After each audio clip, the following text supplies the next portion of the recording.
Connected to the computer. Good.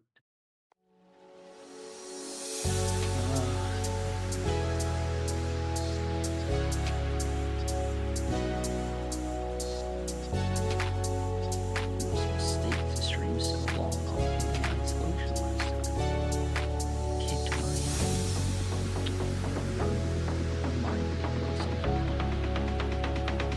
What's between those ears? Hello. Is it a brain? Why does that No, not work? Hold on. just floof. No brain. Why did that not work? Hold on. I'm going to close and reopen Caster Labs because I didn't see that pop up for some reason. Why did that not show up? That was supposed to. I heard it, but it didn't show up in the thing. Why? StreamerBot's active as well.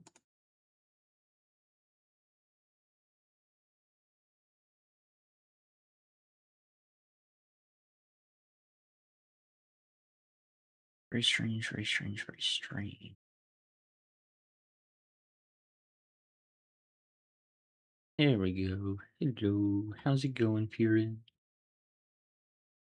Oh, you're good, Albert. We just started.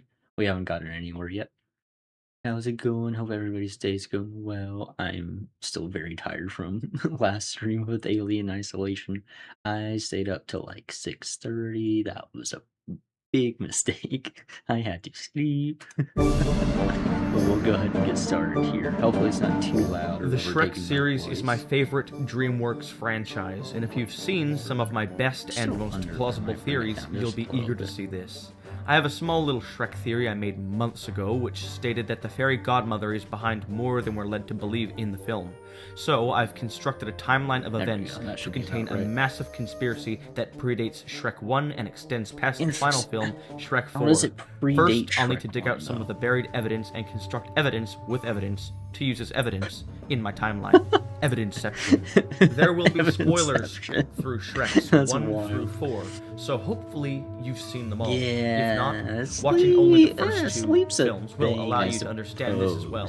As you may remember, the secret plot of Shrek 2 is basically a conspiracy all in itself. It's obvious in Shrek 2 that the fairy godmother is all about her son marrying Fiona. It's also obvious that there's a master plan going on. So, I've sifted through the evidence to put this master plan into a timeline. If you're perceptive or even just attentive, you'll easily realize what part of the plan is. At the end of the film, King Harold is hit with magic and turns into a frog. At first, you're confused at what this means, but then you realize that it's his true form, and that part of the master plan was that the fairy godmother had years ago turned Harold from a frog into a human. And when you realize this, it blows your mind.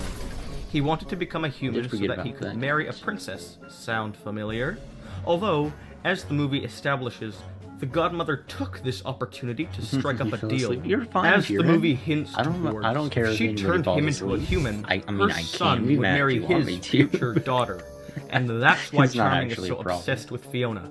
But when you think about it, she only wanted her son to marry into royalty so she could become all-powerful over far, far away. Okay, so that's been established. Although, there is more evidence that is very secret and hidden that I have found that states there is more to the plan.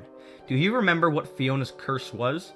She says when she was a little girl, a witch cast a spell on her. This spell transformed her into an ogre every night until she kissed her true love, at which point she would take true love's form. But what always got to me was why this witch cast a spell on Fiona. What exactly did Fiona do to deserve this? And finally, something clicked. If the fairy godmother wanted her son to marry Fiona, it would appear as forcing and rushed. So, to avoid suspicion from the public and the queen, she created the elaborate plan of locking Fiona away in a tower and, yes, casting this spell on Fiona. She was She was the behind witch. that? As I What? just said, this elaborate I mean, it plan would is make done sense. I to can't avoid lie, that public would. suspicion She's like the and only suspicion magic from the user we queen, really who see has to that no extent. idea of the true In, plans. like, all So of if it's Shrek, I true think. that the fairy godmother cast a spell about, on other than Harold's the magic mirror. firstborn and locked her away in a tower, then it fits perfectly into place. It was her son who was expected to save Fiona. Why Yeah, is this that curse is true. locked with True Love's kiss? Charming is supposed to kiss her.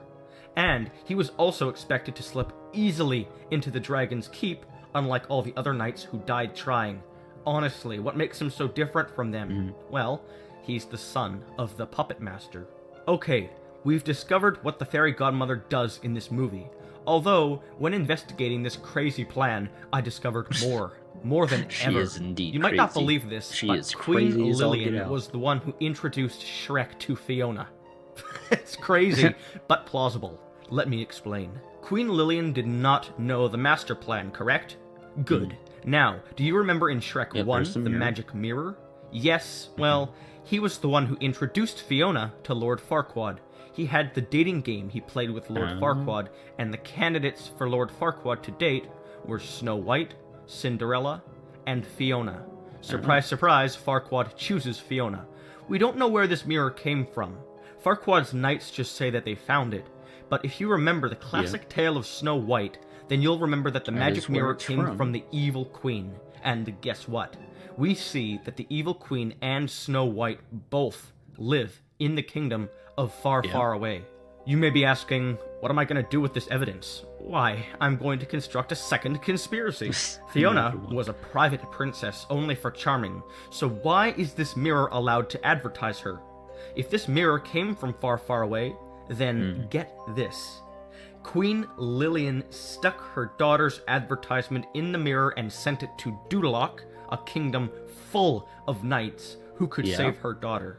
After all, That would she track. had no That genuinely idea of would. the true master plan and just wanted her daughter to be saved. Accidentally fucked It's an up the plan interesting for thought, the, but let's see how the fairy godmother. timeline supports it. So that's all the evidence for a timeline. Now here it is visualized. A frog asked a fairy godmother if he could become a prince and marry the love of his life, and in return, his Monkey. firstborn child would be sent into a believable and elaborate plan to allow this godmother control of his future kingdom. The plan was set into action. The godmother cast a spell on his firstborn, making her an ogre every night. She also seemingly spawned a prince and called him son. Fiona finally is locked away in the tower to await the spawn of Mrs. Psycho. The Queen of Far Far Hollywood is unbeknownst to the plan and desperate for her daughter gets involved in multiple mini-schemes, one of which involves putting her daughter's advertisement into a magical mirror and shipping it off to a kingdom full of knights to save her. This puts a massive kink in the heinous plan, and Shrek ends up being dragged in. He saves her, marries her, and when Charming arrives to save her, he has nothing to save but, and I quote, a gender-confused wolf. Devastated that the queen metaphorically and unwittingly put a compound fracture in his so-called mother's plan, he alters his plan, but the all-too-bubbly psychopath dies in a stupid fashion, leaving him alone to reveal his true plans and dominate the kingdom with full-on delusion inherited from you-know-who. He ends up dying. Delusion. The end. And that Delusion's seems to putting wrap it up DreamWorks' very biggest nicely. conspiracy. But Dude's seriously, crazy as pretty good all conspiracy get. timeline. He's crazier It than his basically mother, explains probably. the true rise and fall of the not-so-charmings. I don't know if it beats this theory, though. The best theory I've ever made, which is 100% plausible. My Ratatouille theory. But until next time, I'm the Theorizer. Oh dear. Wait, what is that? That's the end of this video? Oh. Alright, we'll go on to the next one. That was a lot shorter. I forgot that one was 7 minutes. Shrek. They are the best DreamWorks films in my opinion. They have I see why you said the I would get animation, lost the if epic I skipped story, the anything music, the Gregory. characters, and they do That have a does few make sense. chunks of hidden secrets which I've made a few videos in the past digging apart. I'd recommend you watch my video on Fiona and Shrek and the Godmother before you watch this one, because a large chunk of evidence I'll be using in this video roots from that other one. So the Fairy Godmother, also known as Dama Fortuna, is a driven, intelligent, psychotic businesswoman and A-list celebrity who basically rules the social setting of Far, Far Away. Her past is shrouded in mystery, and sure as hell is not anything like the Cinderella Fairy Godmother's past, so who is she? What other plans has she enacted? How do they all tie together? I have the answers. She probably drove herself crazy with the potions, I'll tell you that much. That would be my guess. Oh, it's just me. I don't know about all. Hello, I'm the Theorizer, and this is not just any ordinary fairy godmother. She's a scientist, a genius one, whose magic stems from her knowledge of chemistry and alchemy, as proven by her factory. I don't even really think she's a biological fairy, just someone who is self-mutated with chemicals. Her wand, of course, isn't the source of her magic. It's just simply a conduit of magic flow from inside of her, as we know because its lights go out when she dies. Anyways, she's first and foremost a businesswoman, but uses her celebrity status to give and get anything she wants to and from anyone she wants. And she doesn't care if the person she's helping is morally flawed. She'll do anything because she herself is morally flawed. As we can see on the walls in her factory, she has helped many people with their happy endings, including the Wicked Witch of the West, whom she made even more evil. Something is seriously wrong with her if she's going to weird lengths to help even the villains, but that's not all. DreamWorks tried to hide this one, but if you pause the frame right before Shrek walks into her office, you can see a before and after of Cinderella's stepsister. The fairy godmother turned the step-sibling from male to female, as we can see. However, we actually meet the step-sibling, and they seem to still be transgender. So did the fairy godmother use her magic in a way that could blackmail the step-sibling? I'm not too sure, but this frame is hidden in a fraction of a second, and DreamWorks has a love of hiding things like this in half frames. Yeah. So, she's a blackmailing A-list businesswoman and professional megalomaniacal psychopath. But that's just her personality, not her backstory or motives. If you ended up watching my other Shrek video on Fiona and the Godmother, then you know that I'm 95% certain, that the witch they talk about, who cursed Fiona to become an ogre at night, was in fact the fairy godmother herself, so that she could swoop in and save the day. I believe this heavily to be the case, and so do many others. And while this whole thing with Fiona may have been her biggest plan as it involved the future of her son, what may have been her other plans, and how do they tie into all of this? Many people in Far, Far Away seem to be generally miserable. More accurately, the villains. They all hang out in the Poison Apple Tavern, and so did Harold the Frog before he got his happy ending. And it's my great belief that the fairy godmother has done something utterly wicked. She has intentionally gone around and used her magic to interfere with the lives of several people so that she can swoop in and save their days. Not just Fiona, but the fact that she very likely did do this to Fiona leads me to believe that she's done this to everyone she's saved. It makes sense doesn't show me what she's not using magic to fix them. She's just undoing the magic she already used to make them miserable. Her potions are intentionally appealing sounding, but some of them are downright evil and are likely used for such. The other reason I believe she's making everyone miserable is because her slogan is happiness, just a teardrop away, and she has made herself summonable by someone crying. She induces this. She makes their lives suck. It's her thing, but her intelligence and strategic nature leads me to believe that she's not doing this for fame or some other petty goal. I believe fame is just a stepping stone to what she really wants, but I don't know what that is yet. In Shrek 3, Prince Charming immediately went to the Poison Apple to recruit villains once he was out of options and his mother died. Everyone in there hated him at first for some reason, but then they all warmed up to him when he promised them their happy endings back, and they hopped all over it because their happiness has been stripped from them. Charming knew the backup was to appeal to the people she ruined. Charming himself, I think, might even be a byproduct of Dama Fortuna's even greater plan, which involves herself and herself alone. Charming was a child she created, or perhaps birthed, simply to get herself on top of Far, Far Away. But she was already on top in regards to the social setting. Her plan with Charming involved getting on the top of its political and royal setting. Charming isn't real, he's a fake boy created by the godmother. This is additionally seen in how he was utterly lost without her guidance, and reverted to the failsafe of undoing the misery and villains she created. I think more specifically that these villains were created by the godmother not only to give her something to fix, but to contrast Cinderella and the other princesses she fixed. A lot better? If she creates villains, the happiness of the heroes is almost certainly assured. She did this to make the happiness of others more potent, as no hero can exist without a villain. But getting on top of the royal chain in Far, Far Away is what she wants, though I'm still trying to figure out why. She's power-starved, but I think Alright, she heck yeah. aims to do something with it all.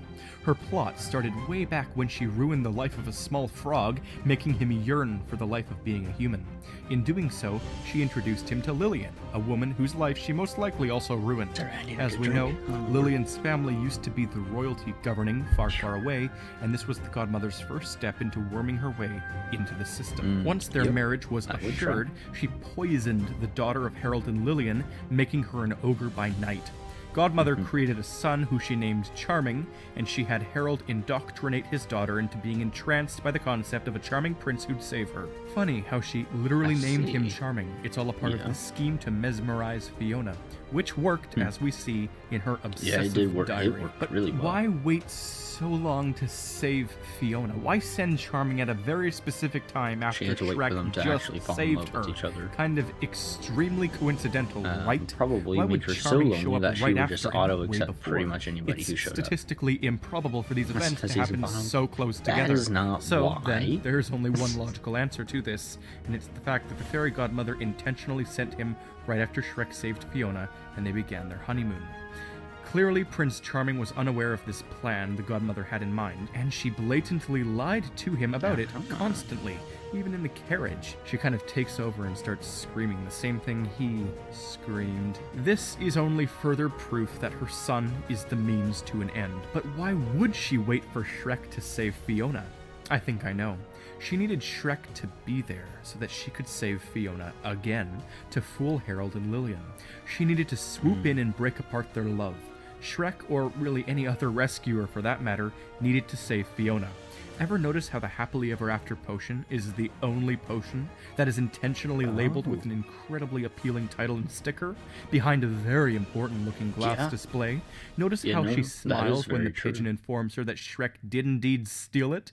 She acts like she was surprised at the theft when around Charming, but her smirk implies that she's pleased her plan is following through. So yes, I believe the fairy godmother sent Charming in right after Shrek began his honeymoon, where does Mort simply get to involved test here? Harold's That's the allegiance question. to her and Where? their plan. She needed to make a big introduction to Fiona, and the only way to do that would be to break her and make her require further happiness, or in other words, allow an ogre into Fiona's life and shock Harold with it.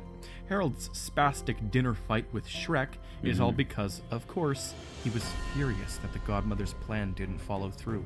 He was mad because he didn't want his own happy ending revoked by her. This was all the fairy godmother toying with him, like she does to everybody. She needed this dinner table argument to happen so that Fiona would feel torn and distraught, so that the entrance the godmother made could have as much potency as possible. She was just waiting for Fiona outside. This is proof of it.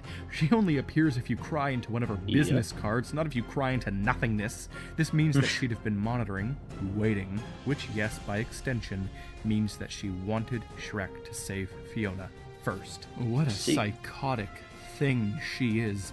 She staged the entire film's plot.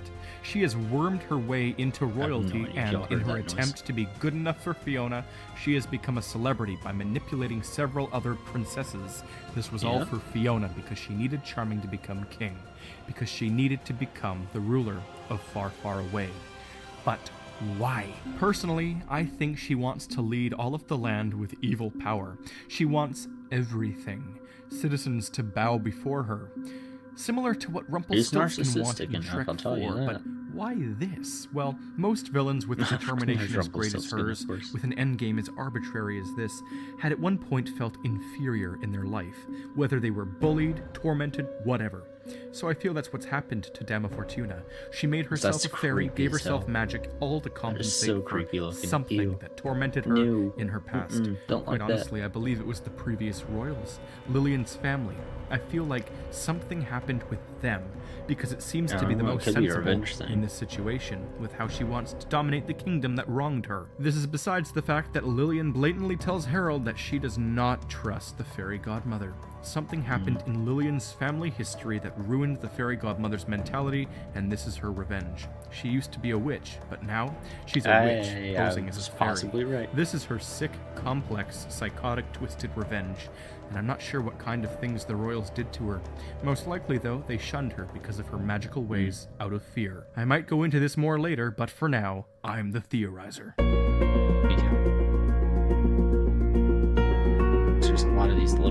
Shrek ones. Into conspiracy theories. This is a Dama Disney Fortuna, DreamWorks aka thing. the fairy godmother from This is Shrek, is conspiracy wickedly theories. villainous. This is just I made a bunch of DreamWorks, dude. backed and DreamWorks is theorized just claims about a her in the mess first of part all of this sorts now of two-part crazy series, shit. such as how she actually wanted Shrek to save Fiona Oh. for her own grand scheme reasons. Next time I also on concluded that Fox she is responsible for all of the villains in Far Far Away being evil, and That's she not did it bad. because she wants her son to marry Fiona, so that she can be on top of Far Far Away's political setting. I'd have to be I figured that making this the was all theory, because though, she for me wanted to be revenge calling on the it that. kingdom, perhaps Otherwise, because it's she not had my anger theories. regarding the previous royals, Queen Lillian's family, and because she wants to take everything over because of her newfound inferiority complex. It's utterly imperative that you watch part 1 before this, or if you've already seen it, rewatch it immediately, because that video will flow right on into this one. And here's the surprise. I have more evidence for all of this that starts making my whole theory even more likely, and infinitely more shockingly creepy. How did it get more creepy? Grandmother's already creepy enough.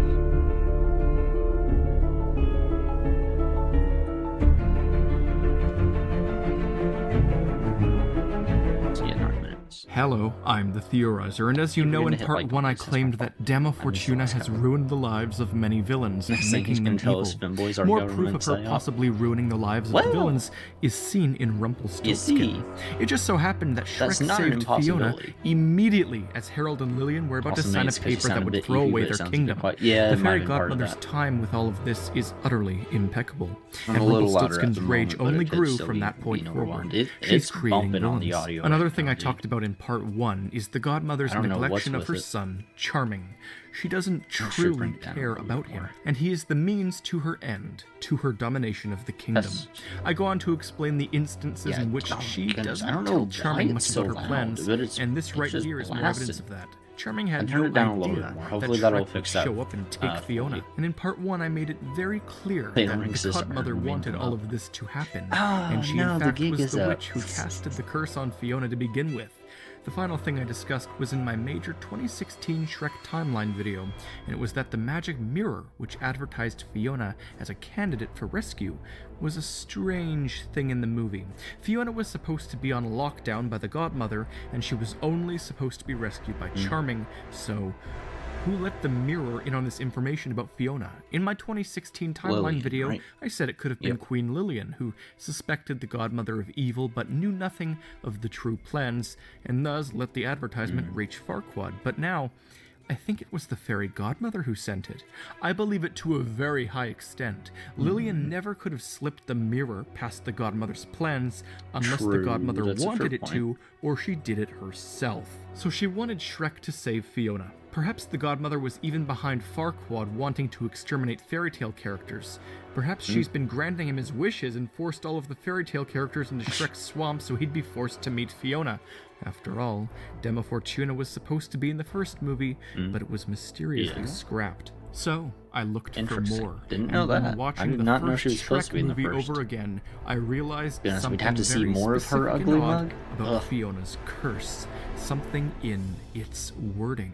Her curse turned her into an ogre by night and kept her human during the day, until her first kiss of true love, which would turn her presumably back into a human after she kissed one. In the first fairy godmother video I made, and more primarily in my big major Shrek theory of 2016, I made the very accurate claim that it was in fact the fairy godmother herself who cast the initial curse on Fiona. She was the I witch see. who set it all into motion, as that Yeah, was the how it trend. happened in the original Shrek book. The godmother Oh. did this to, jumpstart her master plans, but there's something interestingly So there is unique just straight about up the a book. wording to the spell. If she truly wanted Charming to save Fiona and turn her into Also, a he is human, way then uglier why on would the she book even cover. allow this curse to have her stay an ogre to begin with? Why would the godmother make Fiona specifically allowed to become one or the other if she was so desperately wanting Fiona to get with Charming, and Charming alone? Why not just make the curse say, true love's kiss will revert you into a human? Well, she didn't do that because there's a secret agenda behind this.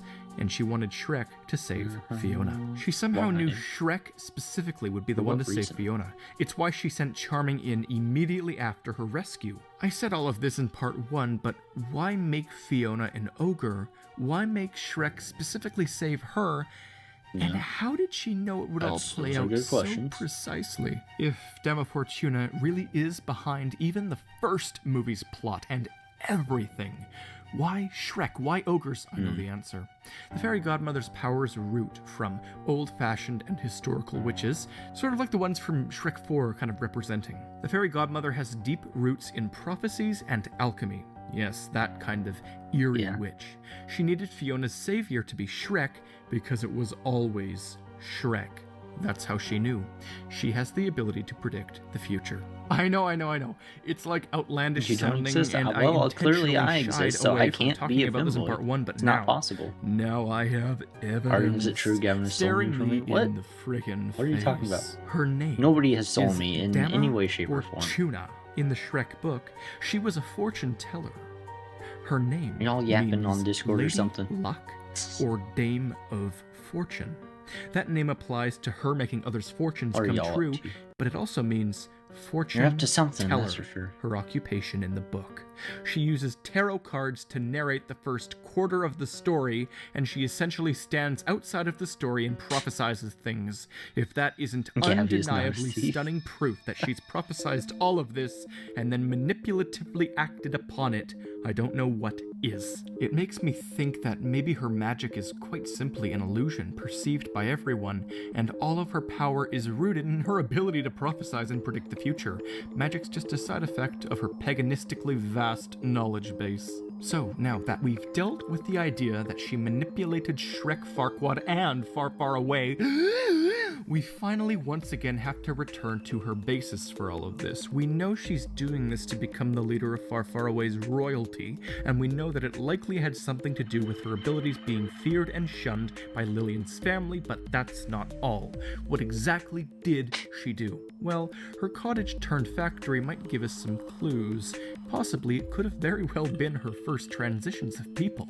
Using her magic to grant happy endings was likely seen as frightening and demonic back before she made it commonplace, and I bet probably she was shunned for how it. it was seen, Sort of especially like if things Rumpelstiltskin were from the fourth movie. not so Shunned. stable back then. So she began granting unhappy I'll check the endings Discord in for a second, but defiance, yes, I am paying cruel fates in attention for the return, most part. creating villains which only would have amplified things back at her, to the point of her removing the highest regals and forcing the position to be open for a new king, who she was going to make sure was Harold the Frog. Lots of famous people are famous for initially frowned upon things which are forgotten over time, leaving only a superstar.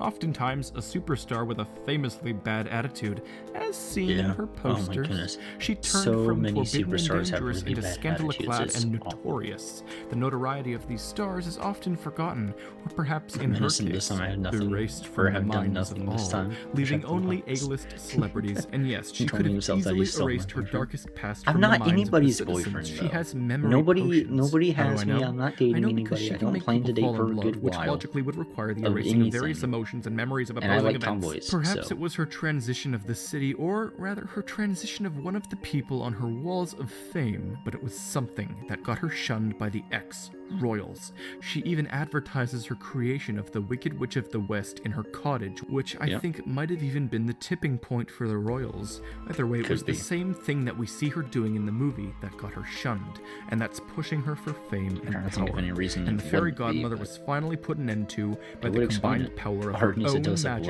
love potion. and the central No. man at the start of her whole plan. I like How tomboys. poetic. And I'm Until always next gonna like time, tomboys I'm and only Heroes. tomboys. Still.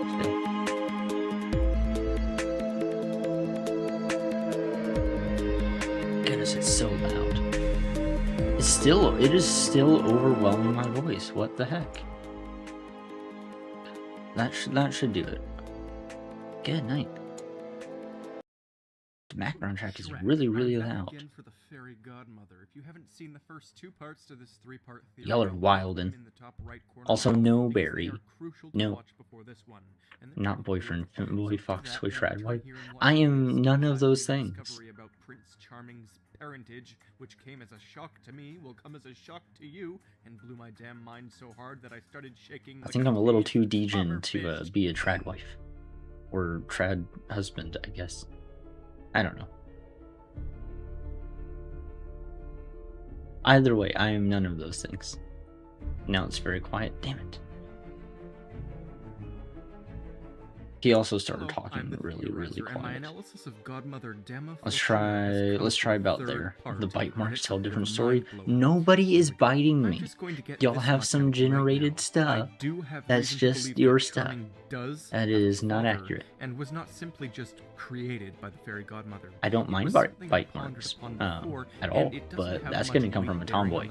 Nothing else. Nobody else. Carelessly used him, but I believe he was born. And this all ties together some hellish madness into a small idea that blows everything into new territory. Ain't nobody got me yet. Godmother is evil is because she's trying to rule far away's royal setting so that she can destroy the kingdom in an act of revenge against the previous royals, Queen Lillian's family. In the last 2 parts, I claimed how long has this lady lived? Ridiculed Dama Fortuna for her witchcraft. Like, how old is she? Creating unnatural happy endings. Well, those came from Saint Marnie.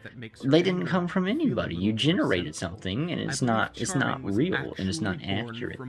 You're allowed to generate stuff of that specific model, but not real, not accurate, not reality. So. The core reason as to why she was so brutally shunned. House husband to a tomboy wife who works in the mines. External stain on their family. This kind of thing has happened in many Arden has some families and powerful nice powerhouses in which no, I do mistress not. on the side is afterwards publicly ridiculed and forcefully hated. And while this does neatly tie up my theory on Dame Fortuna's revenge, it then opens up a plethora of other questions that I can luckily answer in a really is what I thought it to we be. do know Charming visually looks like he belongs Missed to something in the this video. royal Hold on. family. I'll go back a little bit. Mother was considered to be an external stain on their family. This kind of thing has happened in many real-life royal. Is the son of the fairy. Charming was actually born from one of the royals. Yes, I think that Charming is the son of the fairy godmother and one of the members of Lillian's family. And this was the core reason as to why she was so brutally shunned. Family, okay. The fairy godmother was considered to be an external stain on their family. Yeah. This kind of thing has happened in many real-life royal families and powerful political powerhouses in which the mistress on the side is afterwards publicly ridiculed and forcefully hated. And while this does neatly tie up my theory on Dame Fortuna's revenge, it then opens up a plethora of other questions that I can luckily answer in a brilliant fashion. Firstly, we do know Charming visually looks like he belongs to this royal family. Arden is unintentionally giving you some ammunition. What do you mean? Is seen before in the shared traits between Queen Lillian and Arthur, all the same. And they're the only 3 characters that really share this. This is nowhere near coincidental, and also you must consider the fact that Charming actually is a prince, and he sits far away, legally is rightfully his. There are no other kingdoms around that he could even be a legal prince of except Duloc, and I highly doubt that Daddy Farquaad is a real thing. I guess he could be like a second generation or something, like a later, like second in line, maybe? Who is he the son of? Well, the consensus by the Shrek community is that Lillian had at least one other brother who was the mysterious father of Arthur, and she of course had a father and a mother. Obviously, Lillian's mother can't be Charming's father, leaving only Arthur's dad and the old king as candidates. The age difference between Prince Charming and Arthur is both significant and minor at the same time. Assuming Charming is in his mid to late 30s and Arthur is around 20, this could still mean either the old king or his son is Charming's dad. However, I do in fact believe it to be the king, because while Arthur's dad did mysteriously disappear from Arthur's life, making him a suspicious candidate, the king had far more sway and influence and likely more ability to ruin the godmother's life. Also, her age matches what his would be, and Lillian, at the time of Charming's birth, would have been a young adult. Young, beautiful witch and an older, regal man. Kind of an interestingly cliched royal scandal. I believe their relationship was meant to be a secret of sorts, but the godmother likely did it to have a tie to the family regardless. So, whoa, I need to slow down here. Here, I'll take what I think happened bit by bit. Dama Fortuna, a young and beautiful good witch, began a secret relationship with Lillian's father, King Unnamed. A child is conceived either accidentally or by Dama Fortuna's secret intentions, and the relationship begins to leak out. The king and the royals shun and ridicule Dama Fortuna for this. She births Charming, who has the royals' signature wavy blonde hair and blue eyes. Lillian's brother left, and possibly with the fairy godmother, had a son. God, that's a creepy picture. Pendragon. Sorry, I need to know that brings like a whole new layer onto this. Arthur's mom is also the godmother. I have no proof for it, but it's entirely possible.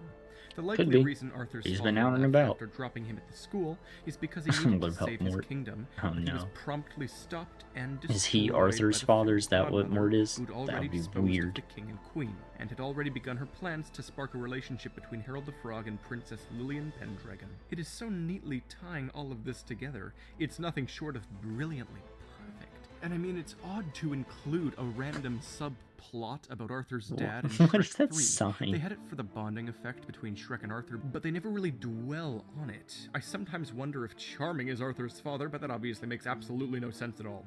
I think the fairy godmother quite simply was desperate for fame. I don't remember a whole lot about Arthur, but I think he showed up in the Farquaad one. After she was shunned and ridiculed, she birthed Charming intentionally to worm her way into the royals permanently, but it backfired in her face. And she's very evil.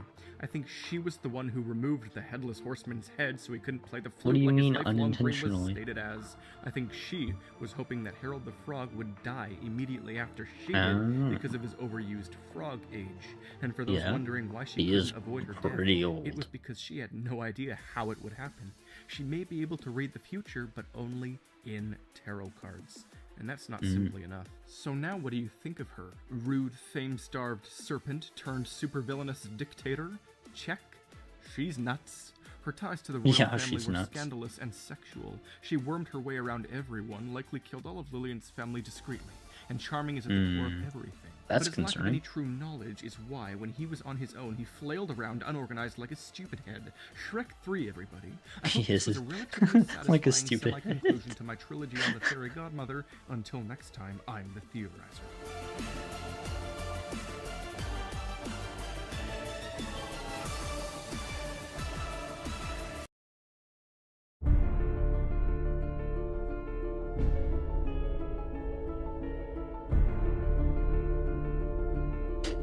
Shrek 4's time paradox, huh? Okay. So does this have to do with the ages and Harold not dying when she hoped? Timeline repercussions Maybe? of Shrek 4, and I'll be tying it to Oh, my right, amazing Rumpelstiltskin. theories on the fairy godmother. I love explaining paradoxical temporalities, so here we go. So Rumpelstiltskin is a key component of Shrek 4, whose alterations of prior instated timelines results in plot holes, which today I shall explain away as hidden lores. In my past 3 videos on the fairy godmother, I delved into everything and ripped a massive conspiracy out of these films that runs deeper than anything superficially expected. However, I made all There's a 3 plot videos hole in before Disney, even it's uploading the Rumpelstiltskin. first one, so I was caught off guard when a couple of commenters noticed something interesting. It was something that they saw as counter evidence to my theory, but I pinned their comments because in actuality their evidence proved my theory outright. It was quite simply this. In Shrek 4's alternate timeline, Shrek was never born. Fiona later explains that without Shrek to save her, she simply got tired and escaped the tower on her own. Yeah, she did. However, guess what? Charming forgot never about that. showed up afterwards anyways to save her. In Shrek 2, Charming showed up right after Shrek, and this odd timing was prime evidence for my fairy godmother theories, but now there's objective proof that the fairy godmother wanted Shrek to save Fiona. Shrek's non-existence caused her why? plan What does to Shrek have collapse, to do with so the she whole never sent royal in family Charming. thing? Ultimate proof. But these commenters saw this as counter evidence because it messes with the 4th movie's timeline a bit. And Other as than, I've I said in guess, very old Shrek theories of mine, the 4th movie's without him timeline doing it, Fiona contradicts got itself, tired of it and the and left on her counter-evidence own. doesn't break my theories, it just breaks the 4th movie altogether. So now, after 2 years of thinking over the alternate there's gotta be timeline, more to it than I'm that. finally here to put an end to the plot holes, and guess what? It all miraculously What do you mean ties Shrek in is with love? my 3-part That makes no Godmother sense. series. So first of all, the reason she wanted Shrek to go to begin with was a reason she didn't like. Even with her tarot cards, she could have altered the outcome, but she chose to keep Shrek because he was the quickest route she foresaw, because she needed the king and queen to avoid taking Rumpel's deal. The sheer coincidence of them literally beginning to sign his contract, forgot he did and that. the dude comes crashing in with the news of Fiona's rescue is staggeringly timely. The godmother needed a quick solution so that the king and queen didn't disappear and fracture her plans, so she begrudgingly picked the future she foresaw that involved Shrek. The timing is utterly perfect, and it make also sense. explains her extra hatred of Shrek in the movies. He was a necessary problem she now wanted to eliminate. If you can Mortism. recall, I discussed how the fairy godmother, also known as Dama Fortuna, was most likely an old-fashioned kind of witch, similar to that of which we see in Shrek 4. All of the green kind of pagan ones. So what if I told you that there's a good chance we are shown the fairy godmother's backstory in Shrek 4? I believe she used to live in this trailer park before her self-upgrade. She was always a lot like Rumpelstiltskin, a fortune teller who'd grant the wishes of Crow's Nest, yep, with all the other witches. I feel like Rumpel was the one who took up the torch of scheming blackmail after the fairy godmother left the trailer park.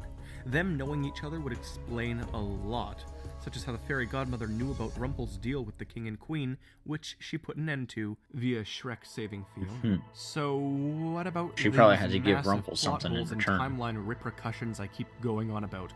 Well, to deal Or with she all just of that, fucked we him over. first must establish what exactly Lillian and Harold's contract did to them. It vaporized them, and it clearly did something that the godmother was horrified of. The contract makes use of the word disappear, and as Rumpel said, it was a play on words. In order for all of the king and queen's problems to disappear, I believe They it had to simply disappear. made them disappear so their problems would go with them.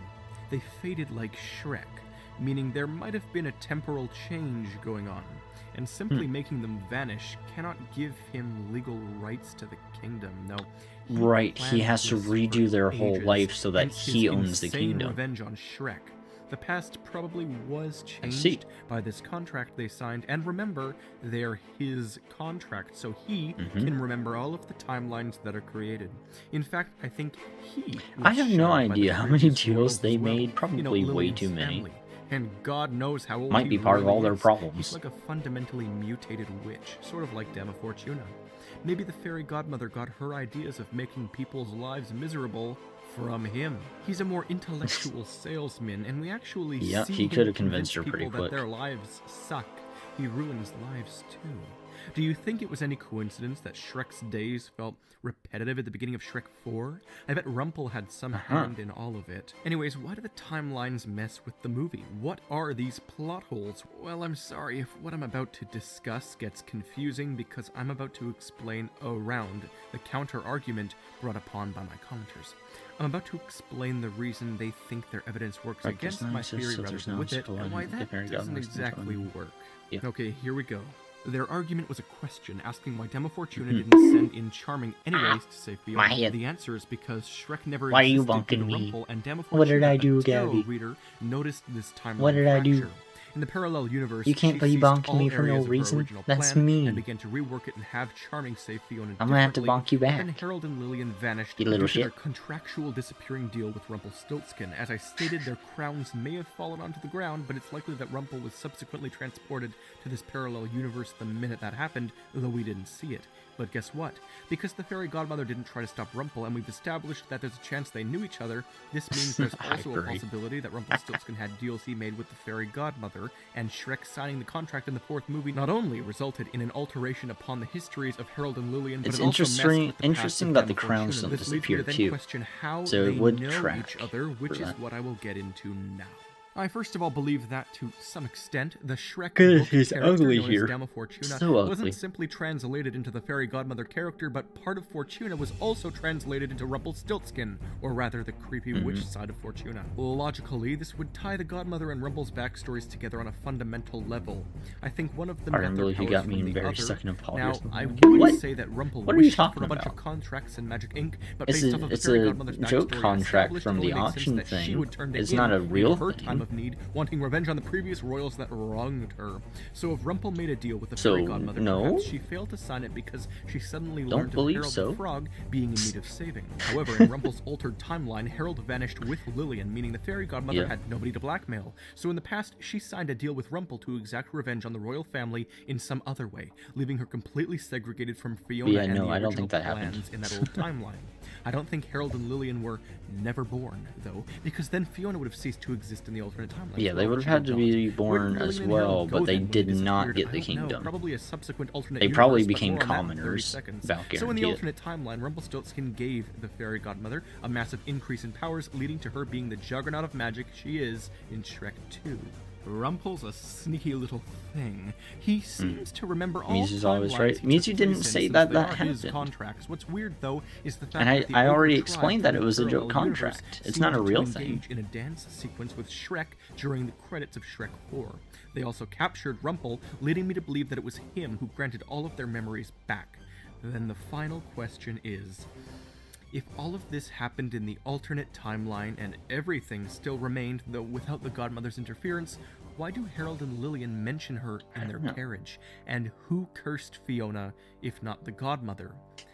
I am so sorry, but here's where things utterly spiral into complicatedness. This ought to get interesting. I doubt you'll be able to follow along, so please watch this video if you several marry outside times. of royalty, These you two can remaining lose the throne. questions are True. left, which means there's yet another timeline, the one we see at the beginning of the film, where Lillian and Harold never signed, but the godmother did. Back in the past. We never see this timeline where all three parties signed their contracts that I'm discussing. Let's call the original Shrek timeline number 1, Shrek 4's alternate timeline number 2. I'm pretty sure he's gonna hide some other bullshit in there too. Where the godmother signed her way back in the past. He's a liar. Number 1 has no trust that dude for anything. Starts to get every deal that Rumpelstiltskin does, and I'm gonna have to go back a little bit on this. Every deal Rumpelstiltskin does is explicitly for his benefit, and he will screw you over completely. It is never worth it to take a deal from him. Into complicatedness. I doubt you'll be able to follow along, so please watch this video several times. These two remaining questions are left, which means there's yet another timeline, the one we see at the beginning of the film, where Lillian and Harold never signed, but the godmother did. Back in the past. We never see this timeline where all three parties sign their contracts that I'm discussing. Let's call the original Shrek timeline number 1, Shrek 4's alternate timeline number 2, and this big other one we never see, where the godmother signed her way back in the past, number 3. Number 1 has no complications, but number 2 starts to get weird, because Harold and Lillian sign and disappear. So why didn't the godmother go to save Fiona? Because Shrek's non-existence gave her no opportunities for further manipulation. My theory is that she went back to Rumpel, signed a contract, and this put her into the timeline where Harold and Lillian didn't exist even prior to when they would have signed the contract, giving the fairy godmother the powers required to dominate the kingdom, which failed, actually from as Rumpel used her contract and magic against her, and after killing her in timeline number 2 and 3, took on the kingdom if he as genuinely his is, that would be own. interesting. I love the multiverse, especially when there are 3 universes, the third of which only theoretically exists, until the second universe throws a villainous fairy into the third, therefore legitimizing the third and causing 2 and 3 to merge after a Rumpel deal that was supposed to happen years ago in timeline I see why you 3 said it gets ends up chaotic. occurring in the future in timeline 2. I even think Rumpel was the one who suggested to the godmother to make Fiona an ogre, after all. In timeline 2, we see that he knows fully well about her curse, more than he should know from reading a damn children's book. Shrek. Give me more, baby! I'll squeeze the lore out of this thing until there's nothing left but basic dimensions. Until next time, I'm the Theorizer. Yeah.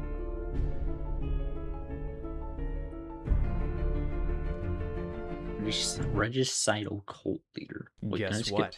Chicken butt. Speaking of unauthorized... Did I think I'm... Yeah, no, okay. For a second I thought I skipped some. No. Well, I kind of get it, but it is kind of confusing where it gets to the multi-timelines, because there's so many ways it can go in and out of each other, because it just... Timelines are weird. Time paradoxes are weird. They make no sense on a basis. Animated film sequel almost 2 decades old. In Shrek 2, we get, not 10 minutes into the film, a shocking, appalling, offhand scene that shakes me to my very core.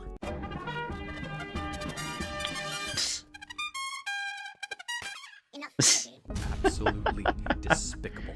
Do you see it? This insolent trumpeter has deviated from instruction to blare his unbridled snark at the most important moment in the Royal I will try to make sure I pay history. attention He plays the Hawaii Five-0 theme song.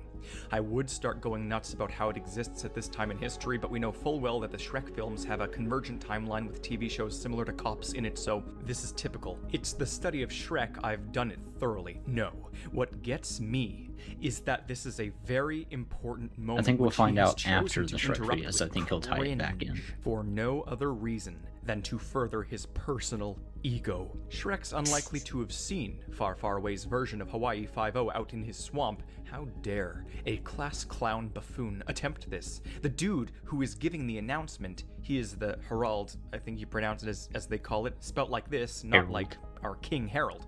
Anyways, he gives us information about this fool who has intruded the most integral moment in Fiona's adult life. He scolds him and says, "Enough, Reggie."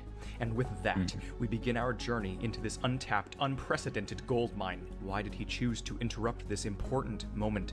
What does this imply about him? And is he more than just a petty joker? Don't click off this video. Reggie will find you. I do kind of wonder if maybe she didn't actually intend for him to go rescue her, but to have been told to go rescue her, and he just didn't. And instead of deciding, whatever, I don't want to do this, because of Reggie, he does do it. I don't know. I think that's a possibility.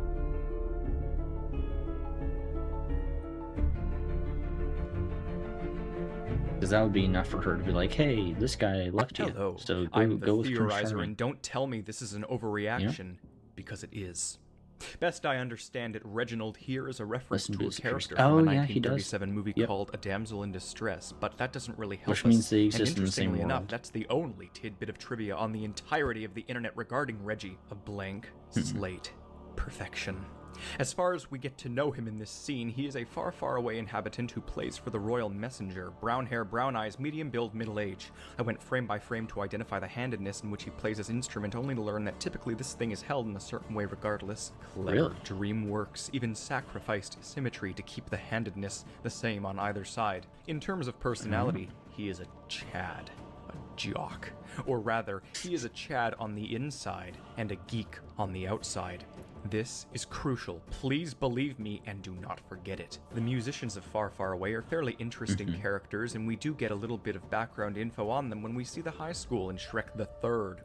Here we see the youth of Far, Far Away and beyond, and how they are raised and taught. It's likely Reggie went to school here, given it being the only significant place we see a school band in full fashion in these movies. It makes sense too. I mean, I do believe a good chunk of Far, Far Away goes here. I believe that he went here and left a clear Reggie-shaped impact in the school. But then I rewatched a scene and a realization hit me like a ton of bricks. He did absolutely go here, and he did influence the school. This pushes my upcoming theory into being slightly more likely because get this.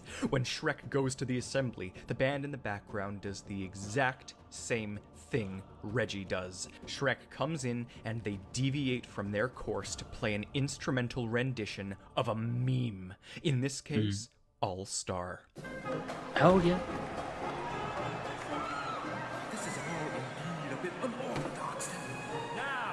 For those who are sane and don't worship meme culture, you might not recall, but All Star by Smash Mouth is Shrek's very own theme song. It's a joke, it's funny, and here we see the Shrek films doing it before it was cool, just like Reggie. A meme-worthy instrumental intrusion? This band is suspicious, and Reggie certainly is tied to it. He went to school here, like the vast majority of Far, Far Away boarding schoolers did. Reggie is a Chad on the inside, geek on the outside. In a high school full of division, the only point of unity is inside jokes. This is universally applicable. Memes. We see that in school, the band geeks, chess nerds, and jousting jocks are all united in their goal of one meme in particular. Arthur Pendragon, the butt of every joke. The unity of this school is commendable, but how did it reach this point? I think Reggie assassinated the king. Reggie is notable enough to be featured in Shrek 2 above all other instrument players in the Royal Summons Band because he's the improviser who is just that good and smug enough to throw in his improv song. This small group of musicians seems to be used for the most important of important deliveries and messages, meaning they need to be the top of their game, namely the trumpeters, what with their timely musical unity. During the Fairy Godmother song, we see another band of sorts, but this is the much larger band responsible for parties and balls. Plus, there's only one less competent brass player here, and we seriously don't get a good enough shot to see if it's actually Reggie or not. I'm leaning towards not because these aren't very smug musicians, and also because in the first film we see more meme-like ones. An accordionist accompanying Robin Hood, and in Shrek 4 we see the Pied Piper, both with that guy equal was a meme thing. talent. The Piper was in the alternate universe, but at the end we see the Prime World's rendition because, like I said before, I think some semblance of the alt timeline's memory seeped back into our main ones, hence the Ogre Fam as well. My point is that someone in Worcestershire Academy is outputting these snarky social rejects to mock the hierarchy. From what we've seen, Reggie is the one with the most important job and the one with the most timely meme skill. This implies that he's both best in class and the originator. This isn't just bored band geeks, this is them inserting their band class boredom into the most serious of situations or abusing the power of music. My point, the cult of Reggie, or whomever else could possibly be exporting these corrupted musicians from Worcestershire, is doing so as a power play. The United Bullies have targeted themselves onto Arthur, which would imply once again that the whole school, and whomever originated this inside joke, has the goal of bringing down the monarchy one joke at a time, until royalty means nothing anymore. Merlin was the only one who took an interest in Arthur, and he ended up quitting from stress, neurosis, and fatigue. See? Absolute correlation. At first I thought maybe Merlin created this meme as a failed experiment. I mean, he does hilariously hijack a piano during the climax, and it would explain his regrettable stress. But then I thought, no, because Reggie. So Reggie, or whomever, pushed because Reggie. To mock is that the whole thing for this? Is just music, because Reggie. Bullying and mental abuse clearly has had a bad experience with royalty themselves. Sounds a hell of a lot like my theory tetralogy on the Fairy Godmother. This also.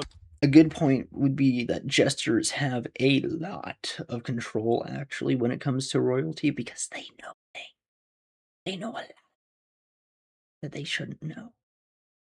Means each theory proves the other because we slowly get more and more evidence that the previous royals of Far, Far Away were indeed pretty nasty and got what was coming to them. Unfortunately, Queen Lily... what did Reggie do? Didn't say. The butterfly effect is wild, indeed. Lillian is quite kind, so she gets the brunt of everyone's revenge during the films. Reggie, or the other unknown originator, has saved the masses at the expense of royalty, at the expense of Arthur. I feel as if in some way Arthur's dad wanted to get back at the family he didn't belong to, so he staged all of this somehow, but Reggie is not Arthur's dad. Remember, Arthur's dad is blonde. Like me? Perhaps this is the revenge of some sort of joker or a jester, doing it the only way they know how to. Memes. But Lillian's maturity likely eliminated the need for such entertainment. Again, there are signs that the previous royals, though, they were nasty. I do want to highlight that by all of these actions, Harold the Frog was killed so Arthur could become king. Who did this? There's a lot here I could spin, but the answer is really quite simple. Harold died from being an extremely old frog after the fairy godmother's magic vanished from him. Merlin's magic is also sort of bizarre. I think he might be a Rumpelstiltskin-esque witch as well. Anyways, Reggie did not assassinate the king, but I do believe he did unwittingly in being one of the many pawns in the game of the fairy godmother's plan to bring down Far, Far Away. Reggie himself has an instrumental cult of meme lords who abuse royalty whenever they can in the slightest of ways that they can from the second they hit this high school. The fairy godmother uses memes to her advantage. The reason that Arthur was treated so brutally is because he was royalty. Was it worth it? Well, he will only perpetuate the cycle because his last words to Worcestershire were so he specified because of being part of the fairy godmother's plan. Also, hello, Kieran. What have you shown up to today? Wild stuff.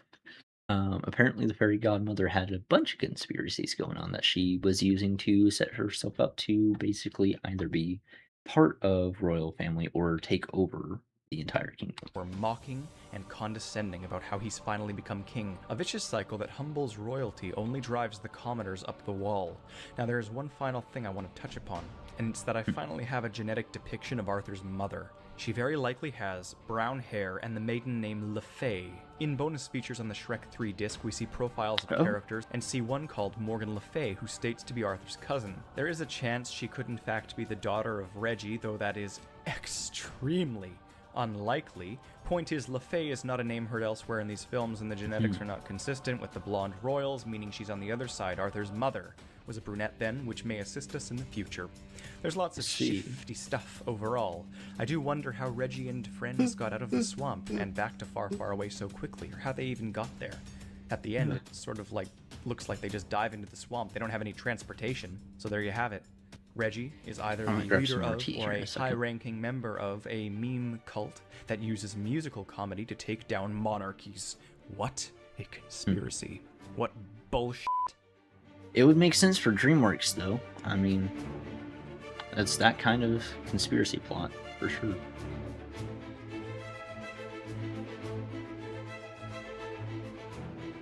Oh no.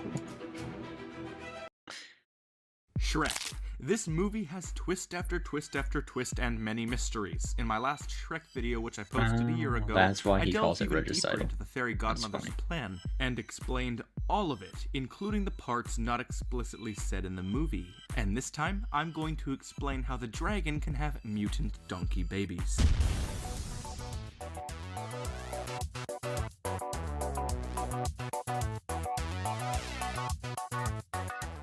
I'm the theorizer, and I'm going to call these things donkagons. I know that everyone else seems to call them dronkies, but I think donkagons sounds way cooler. And before we start, remember, this is just my theory as to how all of this works. I don't know if this is obvious or if others have considered it, but it's just for fun, and I feel like I should explain it for those who don't know. Besides, I love making Shrek videos. Alright, I'm ready. Let's Shrek-splain these atrocities. So it's no secret that donkagons are impossible. They are hideous abominations to nature, and no donkey can breed with a dragon. I mean, how in the name of Donald Trump would that work? Honestly, I don't even want to explain the traumatizing procedure, dare I say, Shrek, that this noble steed would need to venture on to accomplish this. Oh my god, I just barfed. My point is, donkagons are paranormal little freaks of nature. They don't happen. Not even in the logic of something as redonkulous as Shrek. Unless they are aided by something, of course, that is not natural. Something supernatural. So what do we know in these movies to be supernatural? Well, the magic, of course. And as Puss in Boots says, the fairy godmother is the largest supplier of hexes, potions, and magic in the whole kingdom. So does this somehow root back to the fairy godmother? Well, it isn't like this part pixie pain in the pants ever even met Dragon. At least not directly. Well, I suppose there was the fact that she created the dragon to guard Fiona's tower, but I'm referring to after that. She never cared to help Donkey and the dragon. Why would she do anything to help them achieve their happily little quaint mutant family? And so, I reprised that last line I made. It wasn't directly. The fairy godmother's happily ever after potion was stolen from her cottage by Shrek and his bumbling buffoons. Might pause this for just a second because I need to touch something. I don't know. I'm gonna move back just a little.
What is this flag, Gabby?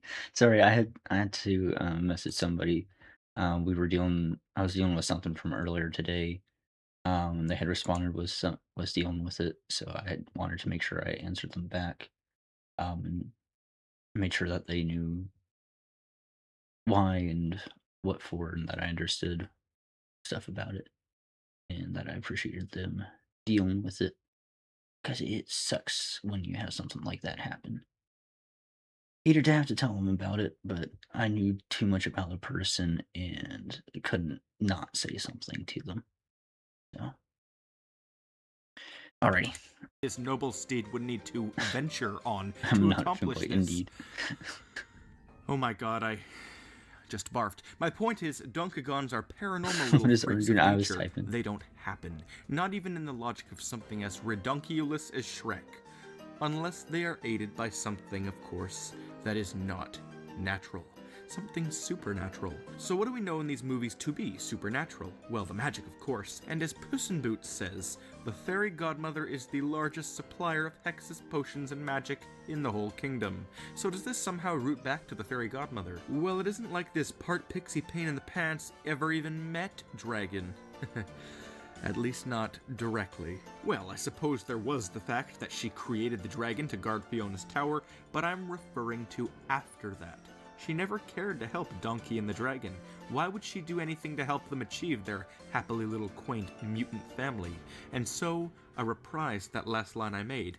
It wasn't directly. The fairy godmother's happily ever after potion was stolen from her cottage by Shrek and his bumbling buffoons. When Shrek drank from it, he and Fiona shifted into humans. It also changed various other things rather than just their bodies. See how when Shrek transforms back into an ogre, his clothes change back with him. Initially, when he became human, they never did that. His clothes just stayed the same, as they didn't really need to change. But basically from this, we know that it isn't just their bodies that change. It's everything that pulls together their happily ever after. That's how the potion literally works. Notice how Donkey and Shrek change forms at the exact same time, despite the fact that Donkey drank the potion slightly earlier than Shrek. Also, notice how Donkey turns back into a donkey You put away that gun, at the let's exact was like men in same close time. combat. And this can only mean one thing. The potion he drank was not responsible for his transformation into a horse. It was Shrek and Fiona's potion that changed him.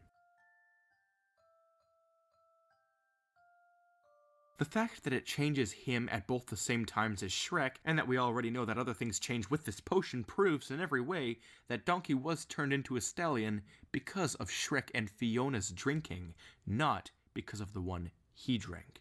And why did he change? Let me read the text because in there happily turned into a stallion because of Shrek and Fiona's drinking, not because of the one. What I mean is, he drinking the potion was not the reason for him becoming a horse. Shrek drinking it was. Oh, okay, yeah. So he basically had a what's it called? I can't remember the word. It's the term for in medical trials when you have a medicine that is not actually a medicine. It is a placebo. That's what it is. He had a placebo potion. He drank. That's what it was. And why did he change? Because in their happily ever after, they constantly call him their noble steed. So, based off of this incredibly powerful potion, he was altered into exactly that. A noble steed. Elmer, where did you get a gun? If he drank the potion himself, why would he turn into a noble steed? It just doesn't make sense. But here, with this explanation, it does, and it fits in pretty much that does every way. track. But I suppose you could argue that they all simply changed at midnight and then had like 24 hours of lasting effect. Yeah. But that was never a rule or a law. It had. That's true. And the chance of that happening is never stated as likely or probable. Besides, even if it were likely, it wouldn't really matter when you consider the noble steed fact and also what I'm about to say. And what does this all mean? How am I tying this all to the Dunkagons? Well, right after Donkey drank the potion, Shrek said that it probably wouldn't work on donkeys. Yet, it would work on an ogre? Why would it be fit for an ogre True. and not a donkey? aren't they both animals? So we know that it would still likely work on a donkey anyway, since it works on Shrek, but I'm guessing it's directly intended for humans. What's the only. chance and that... so this arises What's the chance that he... What is the chance that he's gonna say that Donkey actually wasn't originally a donkey? is the question. Hmm. What would result from Donkey drinking it? Most viewers of the movie didn't second guess it, and those who did assumed that the dragon either became a stallion like Donkey, or more likely, a larger, shinier, more powerful dragon. And while both of those are good, it doesn't explain the fact that Donkey only became a horse because of Shrek drinking the potion. So what really happened when Donkey drank it? Dun dun dun dun dun dun dun dun! Dunkagons. These little mutant freaks of nature are the result of Donkey drinking the happily ever after potion. What does it promise? Divine beauty, happiness, and comfort. Yeah. Does it say that this beauty must be physical? No. No, it does not. It doesn't. Is happiness limited to ogres becoming humans? No, of course it's not.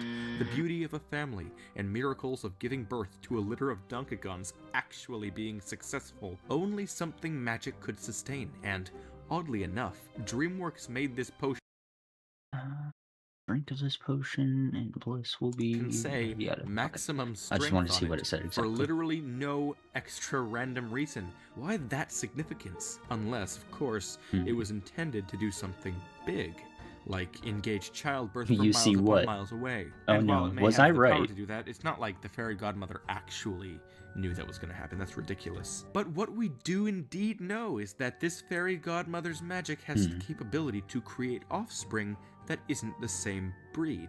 Want a direct example? Prince Charming. A fairy has a human son. Bizarre? Certainly. Out of the question? I think not. We've seen it twice now. Also, Dragon shows up in the after credits with her Dunkagons, having virtually zero weighing effect on the rest of the story. It's just so random and out of the blue, as they could have just as easily introduced them in the third movie. This being DreamWorks, there's always a significance to everything, making it Introduced who in the third movie? Hold on. credits I missed with that her bit. Dunkagons, having virtually zero weighing effect on the rest of the story. It's just so random and out of the blue, as they could have just as easily introduced them in the third movie. Oh, This him, being not him. DreamWorks, Okay. there's always a Talking significance about to the babies. everything, Got it. making it likely that this final scene does in fact have some effect on the main story. At the camera. Weird. Maybe. Making it likely that this final scene does in fact have some effect on the main story. And what would that possibly be? Oh, right, happily ever after potion. Sorry, this is just me quickly butting in while editing, and I want you to notice something. Notice how when they're all transforming back, it's only Shrek and Fiona who are really glowing. Donkey just glows a little bit. This shows how it is True. all revolving around them, and that him turning into a That's a steed fair is due point. to Shrek drinking it. I mean, they begin to flash out uncontrollably, while Donkey kind of just glows a little and shapeshifts. And one more point I have. Donkey fell asleep a few seconds before Shrek. This is because Donkey drank the potion a few seconds before Shrek, and was affected slightly before, but then they both transformed at the same time when Shrek fell asleep. I repeat, it is Shrek's drinking of the potion that turned Donkey. But there's one unfortunate blockage in this theory that will be hard to work around. Shrek and That's a Fiona heck of a needed to kiss blockage. before midnight if they wanted to stay in their new forms. This is the only Right. flaw in my Dunkagon happily ever after theory. Donkey and the dragon never kissed before midnight, as she was likely back in the swamp, but she does return at the very end. So how exactly does this potion work then? True love? We have a bucket full of evidence and a supernatural answer to a supernatural problem, but this midnight kiss rejects everything. So let's try and work around this little barricade. This potion doesn't have many rules, but the big rule is to kiss your true love by midnight and make its effects permanent. But here's the thing. Right. Dunkagons are literally born creatures. They cannot just fly back into the womb Yeah. and be unborn. And disappearing into thin air isn't really a standard option either. So that's one kind of sort of reason. But then True, I also Ethan. realized that Donkey was affected by the potion when Shrek took it, and he was also Right. affected by his own drinking of it. So Okay. could Shrek and Fiona's undoing of the potion have somehow affected donkeys? That too is a possibility, but there's still more possibilities. Notice how Donkey himself wasn't exactly the one who was changed by the potion, it was his wife. Do you think this could have led to the effects on his love interest being full on and permanent? With scaly magic We may creatures never and to know, be a but shapeshifter? there's one thing I do know. If there's anything that the Shrek universe has taught me, it's that there's always a way to work around the I laws don't of think magic. dragons are. See Rumpelstiltskin in the 4th movie. All of his contracts have a way to get out of them, but there are also I don't other know. reasons why Donkey didn't need to kiss. And I have another option as to why it could have worked still. Another option is that maybe Shrek was right, and it works differently on donkeys. All of the evidence is here, and there are many different ways for Donkey Fair and the point. Dragon to work around these rules, without even knowing it. So, I'm going to leave you with that. Shrek and Fiona's potion losing effect was sent through Donkey and Dragon. Or, Donkagons can not be unborn. Mark Or, Zuckerberg. Donkey's lack of apparent effects of the potion he drank led That's to a good dragons point. being amplified and permanent. Or, it just works differently on donkeys. Either way, though, this theory has value to it, and there's always a way to work around things like the potion's rules, especially when you are a donkey and a dragon. Also, and here's the big one, which I think is the correct answer. Notice how the one final warning on the potion is that it's not intended for those who are hyperactive or nervous, and this is likely for comedic effect of parodying medications, but regardless, Donkey shows to be quite hyperactive, and Shrek He looks is at it super worried. hyperactive. So is that Donkey is good probably the most workaround? hyperactive Does creature Donkey I've ever only seen in my partially life. qualify thus breaking the rules? I think that fits, as, well, this is surprisingly random, and Shrek and Puss look at Donkey as he's acting all hyperactive. Such a weird thing to include Indeed. in a comedy. DreamWorks. So that's most of what I've got for now. But I do know this. I am not done with this theory. I will try to return to it when I get a successful conclusion on how this potion's rules really work. I will decide on an answer. It has to be one of those 5 reasons, but most likely the last one. Donkey breaking the warnings can result in altered outcomes, or maybe it's a good mix of all of them. Either way, until next time, I am the Theorizer, and I thought this theory was a really fun one to come up with and share with you guys.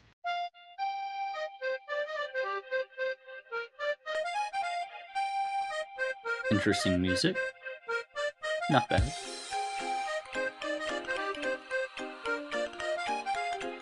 I assume this is one he made. It's pretty good. I like it. The horrific abominations in the Shrek films that are the Dronkies, or as I call them, Donkagons, shouldn't be able to exist. Oh my word. Right? What kind of crazy magic The is crazy-eyed this? one, A donkey dude. cannot reproduce with a dragon. horrifying. That's fundamentally insane. Luckily, about a year and a half ago, I'd spent weeks thinking it over, and I ended up making a full-blown video explaining what I think allowed these things to be born. Click the eye icon in the top right corner now if you want to view that first, since this is a big follow-up to that video. Basically, I ended up deducing that the happily ever after potion Donkey drank actually did have an effect on his true love. It made her into some kind of super dragon that allowed her to birth the abominations, all in the name of magical true love. The This is abominations. supported by loads of evidence, and most people agreed with me on the idea. But there were a couple of fundamental flaws in my theorizing that I only noticed after uploading. However, I can successfully say that these so-called flaws are nothing more than mere stepping stones to expanding the theory even more.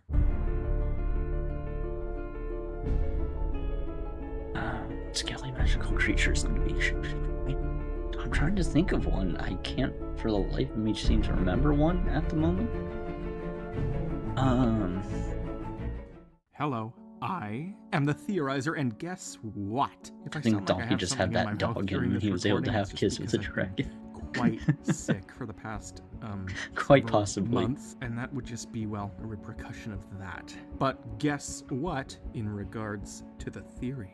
There's an immediate freaking bombshell of proof that Donkey drops in Shrek the Third that could be construed as a comedic Is it joke, the but waffle the way thing? it ends up logically playing off legit proves my whole theory. Shrek's all like, how could this happen? In reference to Fiona's pregnancy, and Puss in Boots hilariously begins to explain the so reproduction that was the only process. one I could Shrek think of, cuts but him I off and could says swear there that's was one not that was meant better at in the it. joke. So I was trying to Donkey think of that. asks Puss, well, how does it happen? This, right Don't they here, just people, shapeshift into a Donkey human very form, openly typically? confirms that he has no idea how babies are made, yet he has a ton of children. Dragon comes to Far Far Away at the very end of Shrek 2, and Donkey is shocked that babies are there. He just assumes that it happened. The only indicator that Donkey had before was that he said Dragon was being very moody at the beginning of the film, but he had no idea why. And he's shocked. Wait. At the beginning of Shrek 2, Donkey says Dragon is moody. At the end of the film, it's revealed that this is because she was secretly pregnant, and Donkey, with his redonkulous anti-knowledge of reproduction, had no clue he'd be a father. But this means that if drinking the magic potion caused the Dronkies to be created, then why was Dragon indicating her pregnancy before they even left? Well, this was the main and only criticism of my theory here, and I'm here to tell you it actually supports it. Dragon clearly had some crazy abomination brewing.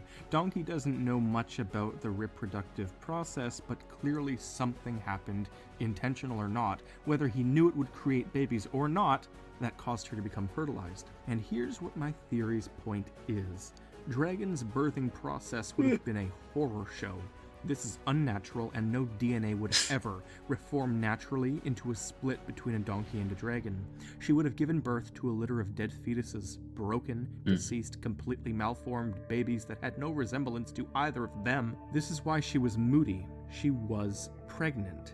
The potion didn't put the children into her, it healed them by temporarily making her some sort of super dragon so that she could successfully give birth to creatures that otherwise could never exist without the aid of magic. Anything she wanted would be born. A happily ever after, not a damaged and half-developed mess of organic matter. So then comes the big one. How are we still alive? Donkey is no longer a horse, and Dragon stopped being whatever crazy, enormous dragon Pegasus thing she became, so shouldn't the Dronkies become unborn? Shouldn't they straight up die? No, and here's why. They are unique. They are actual balls of life that were created by the spell. They cannot be undone. They aren't just physically altered things resulting from the potion. The potion actually birthed them. In fact, some people pointed out something else. Yes, the writers originally had Dragon become a Pegasus, which would suggest that the Dronkies looked like much more beautiful creatures before the potion wore off. Now they look slightly mutated, but it can't go so far as to unbirth them. It only went part way. Or maybe they'll get progressively dumber before dying in the 5th movie, I don't know. I mean, Charming was birthed by the fairy godmother's magic as well, and also by a king, as I proved in a brilliantly awesome 4-part series I did, which I love. What's the crosses for, as Gabby? the YouTube commenter CJ Harris pointed out, Dragon merely giving birth to the Dronkies or kissing them or whatever could have passed on the spell. After all, they weren't the ones intended to be affected by the spell, they were byproducts of it. And if the magic transfers, the undoing of the spell won't affect them either, since they are no longer in the womb. They can self-sustain because they are the potion. Additionally, as I said in part 1, the potion's rules directly state that nobody hyperactive should be drinking the potion, and Donkey is, well, that's immediately horrific. after drinking it, displaying that he's hyperactive. What is that? Shrek intentionally looks worried about the side effects this could Heck have. no. Say, What? like, Ew, supercharging I don't its like that. effects on the other lover. That I'm was not a sure, but yeah, they make terrible a point about highlighting horse this warning image. on the potion. Or maybe its effects could have gone weird because Donkey can speak, and maybe he's not a real donkey. Anyways, that's my rebuttal to the debunkers. This theory is having the lid closed on it. For now. And until the next theory, which will likely be even deeper and on a sillier topic, yes, I'm the Theorizer. Don't forget to click the subscribe button below the video, because if you do, you'll be able to see when I upload my next analysis. If you want to be even more sure So that many you know donkeys. its existence, click the little bell next to the subscribe button. We are now and select halfway all through the instead of playlist. occasional. 14 out of Thanks, 28. bye. See you later, alligators of hopefully a more How stable hungry cellular are you? structure than these horrific behemoths of supernaturally terrifying nature. I'm not that hungry. We're back to Madagascar. Cult of Gladys Sharp over the hedge. Metro Man. Mort theory just got real intense.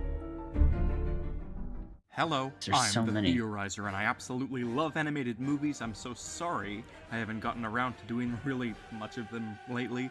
You see, they were all scheduled The next for early one 2018. is very important. So I assume you mean here this you one, go. current, Anyways, because today I I'm going to be kind of changed looking at over the the two video. main villains of easily the funniest Oh, I'm DreamWorks hungry enough films, to eat a the horse. Madagascar No, franchise. For no. those who are unaware, in the first Madagascar film, all of the animals have escaped the zoo, and they've arrived at Grand Central Station, where all of the humans are running wild in terror. All except an old lady, that Yeah. is, who is just walking course. slowly and casually until she suddenly Watch lashes it out be the insanely grandmother. and viciously attacks Alex the lion with karate? Yes, it is bizarre that she has such insane attacking abilities and the capability to literally flip a multi-hundred-pound lion. Then she yells "Bad Kitty" at him. When the police have the animals surrounded, the old woman somehow bypasses their blockade and disables Alex by destroying his testicles. Ooh. We also see her in the Christmas Ooh, special entitled ouch. "The Madagascar Penguins in a Christmas." Imagine this this hell hell horse She creeping purchases behind pride you, in the and penguin, saying, thinking he's "How? a cute toy she can Hungry?" give to her poodle, Nope, Mr. nope, Chew. nope, nope, While nope, she nope, sits nope, watching nope, the nope, game, nope, her nope, dog nope. fights the That's penguins mm-mm, behind I don't her, like and when that. she I don't like realizes that what's mental happened, image, she Gabby. blames the dog for her trashed apartment. No It's not thanks. until Madagascar escaped to Africa I don't like that that we see at her all. again, and this time, not as a cameo. She's the main villain. She's on an African tour yeah. and she encounters Alex again. She whacks him with her handbags some more and he yanks her from the touring vehicle. The fight that ensues really demonstrates her abilities to us, whatever skill she's trained in. Obviously, she has some sort of formal training in, I'm assuming, karate, Yeah. or at least what's left of it now that she's in old age. The rest of the film involves her methodically calming down a massive group of panicked tourists, establishing an entire African safe haven, preaching fearlessness, and even beating up an even larger lion. According to the bonus disc information, she brought Oh, yeah, said she beat his massive dad lion up. back to New York in a kitty cage. I'm assuming she's moved on from Mr. Chew at this point. But this old woman, known only as Nana, is nothing Freaky in looking. comparison to the third film's villain, Captain Chantal Dubois, the unrelenting animal control officer hired to capture the group of animals. She's got Nana's abilities, but to the utmost extreme. It looks like she's trained in the most effective fighting styles, perhaps Krav Maga, and definitely parkour. Her abilities are in fact so powerful that she borders the abilities of a Terminator. That's her Genuinely, equivalent. she does. There's no doubt about whether she's trained or not. This woman is a titan of body control. She can survive anything she's hit with, and she won't be slowed down at all. She has a deep understanding of the animal's psyche and how to communicate with them. She doesn't second guess their massive plane or the fact that they're driving cars, but her visions, impulsive, reckless determination, and her perception of reality exceeding ours meets her with almost every single symptom of what psychologists would call schizophrenia. She sees Really? reality in frames, which allows her to dodge dozens of speeding bananas and allows her to roll out from beneath a train at the perfect time. She knows the exact placements to make in order to crash through windows and walls. She knows how to jump fair. extremely high, and she's been trained on how to land from massive heights. She was only caught by the police when she overestimated her smarts, and she fooled them all in a matter of hours, trapping them she in their own did. cell. She was Literally. only outwitted by the penguins when she thought the circus was run by an actual human. She apparently has the ability to heal her partners with her voice, and she ultimately succeeded at returning Alex to the zoo. Case in Yeah, point, she she's did been trained do to that. the maximum, only being defeated with her own tactics, tranquilization. She's one of the most swift humans in the entire world, capturing hundreds of animals, including our very own Mr. Chew. Which Dang. brings me to my main point. The dog died? mind-blowingly concealed connection Wild. between Chantal and Nana. Someone who's a normal viewer What might is say, that? it's just a kid's movie. They aren't connected. It's all for comedy. I would refer them to one of my many Did text-to-speech other not videos go on off? DreamWorks films. Did I run out of to convince text-to-speech, them otherwise. maybe? Someone who's a smart viewer, There is a one limit that likes to to it, think so- outside the box and theorize, might say that there's a chance of them being biologically related. You just need to look for the evidence, such as the rare trait of blue eyes they share, or other little genetic similarities. But someone who's an intelligent viewer, someone who considers all possibilities of critical thought, might say that the relationship goes far deeper than that. And it definitely does. First off, Captain Dubois is obviously schizophrenic. She sees Yeah, hallucinations of Animal extremely. Musk. She has clear delusions of being an unstoppable goddess of animal entrapment. She has rapidly changing moods when she's in her mode, Yeah. although she has a great lack of emotion overall. She's very apathetic and has no care about the repercussions of her actions. She's all around quite unstable. But could this simply have been a result of her training? We'll get back to that in a minute. Nana is Russian, as indicated by her accent that tracks, and big of fluffy course. hat I've seen Of on course she other is. stereotypical Russians. That is a sculpture that Dubois represents a is human very body evolved to obviously survive French, car as they established accidents. many times. So a biological relationship So, is very unlikely. Karen? Not impossible, mind you, but still very unlikely. There's the chance Karen that they could have been survives some trained accidents they together, shouldn't. though. Nana has clearly got less abilities Makes no than sense, Dubois, but they do. but that's just because of her very old age. They have the same methods of attack, except Nana's elderliness reduces her to simple flipping, kicking, and punching. Yeah. In Madagascar 2, the tour guide approaches Nana after she's been brutally attacked, and she's totally fine. He tells her she's one tough cookie. Nana promptly says, "Brownies, Troop 416, Yonkers." Brownies are a subdivision of Girl Scouts for those unaware. So she was a Girl Scout when she was younger, about age 7 to 10 if she was a brownie. And Girl Scouts are a worldwide thing, so it That's true. could have been in Russia, though it's very improbable based on the context. This is Besides, also she DreamWorks, says though, Yonkers, and Yonkers is a city in New York State. It's very close to New York City. But here's where we encounter a problem with the plot. And on this channel, plot holes don't exist. Whenever I find one, I exploit it because they're great canonical evidence for a theory. The plot hole is this. Nana, while fluent in English, has a very thick Russian accent and indicates to the viewer that she's lived there for quite some time. If she moved to New York She's when old, she was 7 so- to join Girl Scouts, Ow. then there's a good chance that her accent would have easily morphed into an American one as she finished growing up. There's not a 100% chance that it would have, but it's very probable. So is she lying then about being a Girl Scout? What purpose would that serve? Well, there's definitely Russian more. spy. Notice how she responds to the man very quickly when he simply says, "Cookie." You are one tough cookie.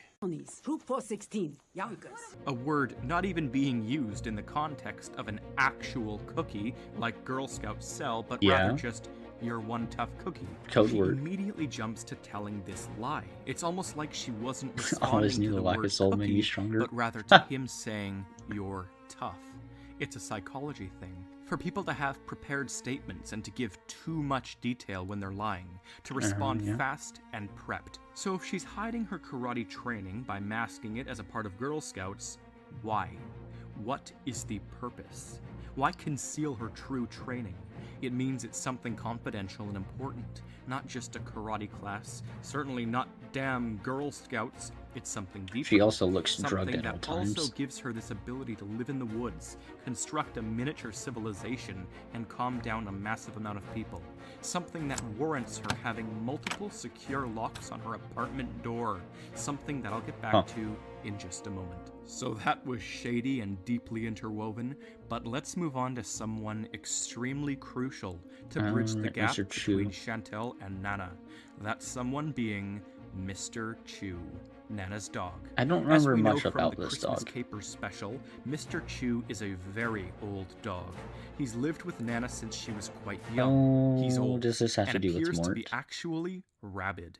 He may live in a New York apartment, but we can see from pictures on Nana's wall that she took him on a previous trip to Africa.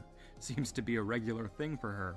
But get this, Madagascar? Africa is a high-risk zone for contracting rabies, and certainly is where he could have gotten it, namely because the last happy picture of him shown during the credits is the Africa one. The following picture is just a silhouette image of him with crazily sharp teeth. Then the pictures end. It's like he just contracted it. He eats random objects that aren't food. He has a viciously open jaw, abnormal aggression, bloodshot eyes indicating a possible fever, chronic excitability, signs of drooling, and a lack of coordination as he jumps around like a maniac. Mr. Chu acts normal around Nana, but when alone or when his silhouette was being created in the presence of a person he did not know, his emotions shift that is rapidly true. and he goes crazy, like rabies causes dogs to do. The only problem is that rabies in dogs lasts for 10 days before they die, and that would mean something rather sad. It would mean Nana and Mr. Chew had just gotten back from their annual winter trip to Africa, and she'd had him put down due to the rabies, likely after she assumed he destroyed her apartment. Many people go on trips to hot climates during the winter, so they can escape the cold, especially when they live in a place like New York. We later see her in Madagascar 1, which takes place after the special, and she has a deep hatred for animals such as lions, perhaps because she's depressed that she had to put her canine down. She used to go so far as to buy Mr. Chew stuffed animals of Alex, but now she's depressed that her multi-decade-old poodle has died. In Madagascar 2, she goes on her annual trip again to honor Mr. Chew, and as revealed in the bonus commentary, she picks up Makunga and takes him home in a cage. Well, that was one massive but accurate tangent I just flew on, but it's a great fitting deduction. So how am I using this small fact of rabies in my grander theory? Take a moment to again ask the question, how does Mr. Chew make an appearance on Dubois' There's wall? a lion cub there. Well, the only way this could possibly happen is if Nana hired someone she knew could get the job done. Chantal Dubois. And that is Mr. Chew on her wall. It isn't just a reused dog model of a poodle by DreamWorks, that's his character. To prove this, just look at how most of the other animals on the wall were not modeled for this occasion, and are actually repeated over and over on the wall. And of the couple models that aren't repeated, Mr. Chew is one of them. If you still choose not to believe that, then you can tell by the reddened eyes that it is Mr. Chew. It's definitely him. These films are very superficial, but when you find any small thread you can tug, it pulls open the entire nether side of these films, everything we aren't shown, and it all connects. So now we have direct proof that they know each other. It's all here, but how do they know each other? Well, we must move back to the point about their training. Captain Dubois has a chance of being Russian, though her French last name says otherwise, and she isn't the type to get married, let alone get a new last name. Her accent could have redeveloped over time, but that's all less probable. The voice actress almost makes Dubois sound like a younger, more French version of Nana, but it is still very improbable. So perhaps they're friends, trained together, the skills they share. And the only job required of such training that I can think of that would require Nana to compulsively spew a prepared lie about would be some sort of secret spy team or police force. Based off of her age and her locations, Nana matches closest up for, I'll have to check that link in a little bit, Gabby. The KGB, a decommissioned Russian spy chilling in New York. Chantal Dubois matches closest to the DGSE, the intelligence agency of France. She'd have been decommissioned after the stress-induced psychosis and retired to an animal control officer to fit her love of taxidermy. However, these two intelligence agencies Good night, are decades Mrs. and countries Sleep well. apart. There's barely a connection at all that we could use in this situation. Nana would have been trained before Dubois was conceived, and all of this proves one thing, that despite everything I've been saying, there is still one possible biological connection, and that is Dubois being Nana's niece. Dubois' French last name wouldn't need to be given from marriage so long as her father was French, but Dubois' mother could very well have been Russian, an agent too, Nana's sister, and that training could have rubbed off onto yeah, it could Dubois. be family. It's the only way. Genetically, It could be logically, like a and what is French received sister. when these evidence threads are connected. Chantal Dubois' mother is the sister of Nana. From a young age, Dubois or showed she could have married a keenness French for guy. animal abuse, as we know from her little speech at the beginning. Such parents logically would have had her distracted with something else. Parkour, Krav Maga. Perhaps Chantal's mother was a KGB spy inside of France, and she married her father when the KGB dissolved. Chantal is French. Chantal is also Russian. The films make sense, and as crazy as this theory sounds, you cannot deny the evidence shown. Whether it be the mega lock on Nana's door, or Mr. Chew pinned to Chantal's wall, there's only one thing that can connect it all. And I've done, to the best of my ability, what many smart viewers of Madagascar have already tried, tying the two main I saw something female was behind villains us for a together. second. I hope you were enthralled, or in the very least, entertained. Until next time, I'm the theorizer.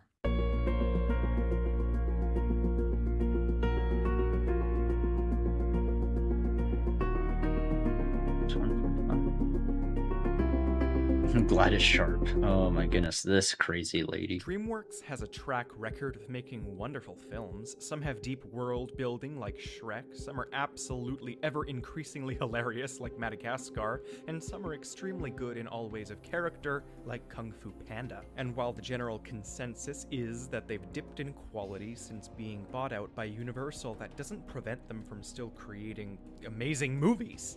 They're known for letting loose when it comes to comedy as opposed to stuff by Disney. This might be the And last one for tonight. One of the funniest yet forgotten standalone films they have ever made is undeniably Over the Hedge. This thing is full of perfect timing, How's the action, audio, by the way? genius, slapstick, Hopefully and it's some of the on best a good jokes level. and characters they've created henceforth. And it may surprise you that there's some changes unexpected a little bit lore between to the videos, unpack, so but if you've ever seen my gotta check. videos before, you know that it's always the case with me.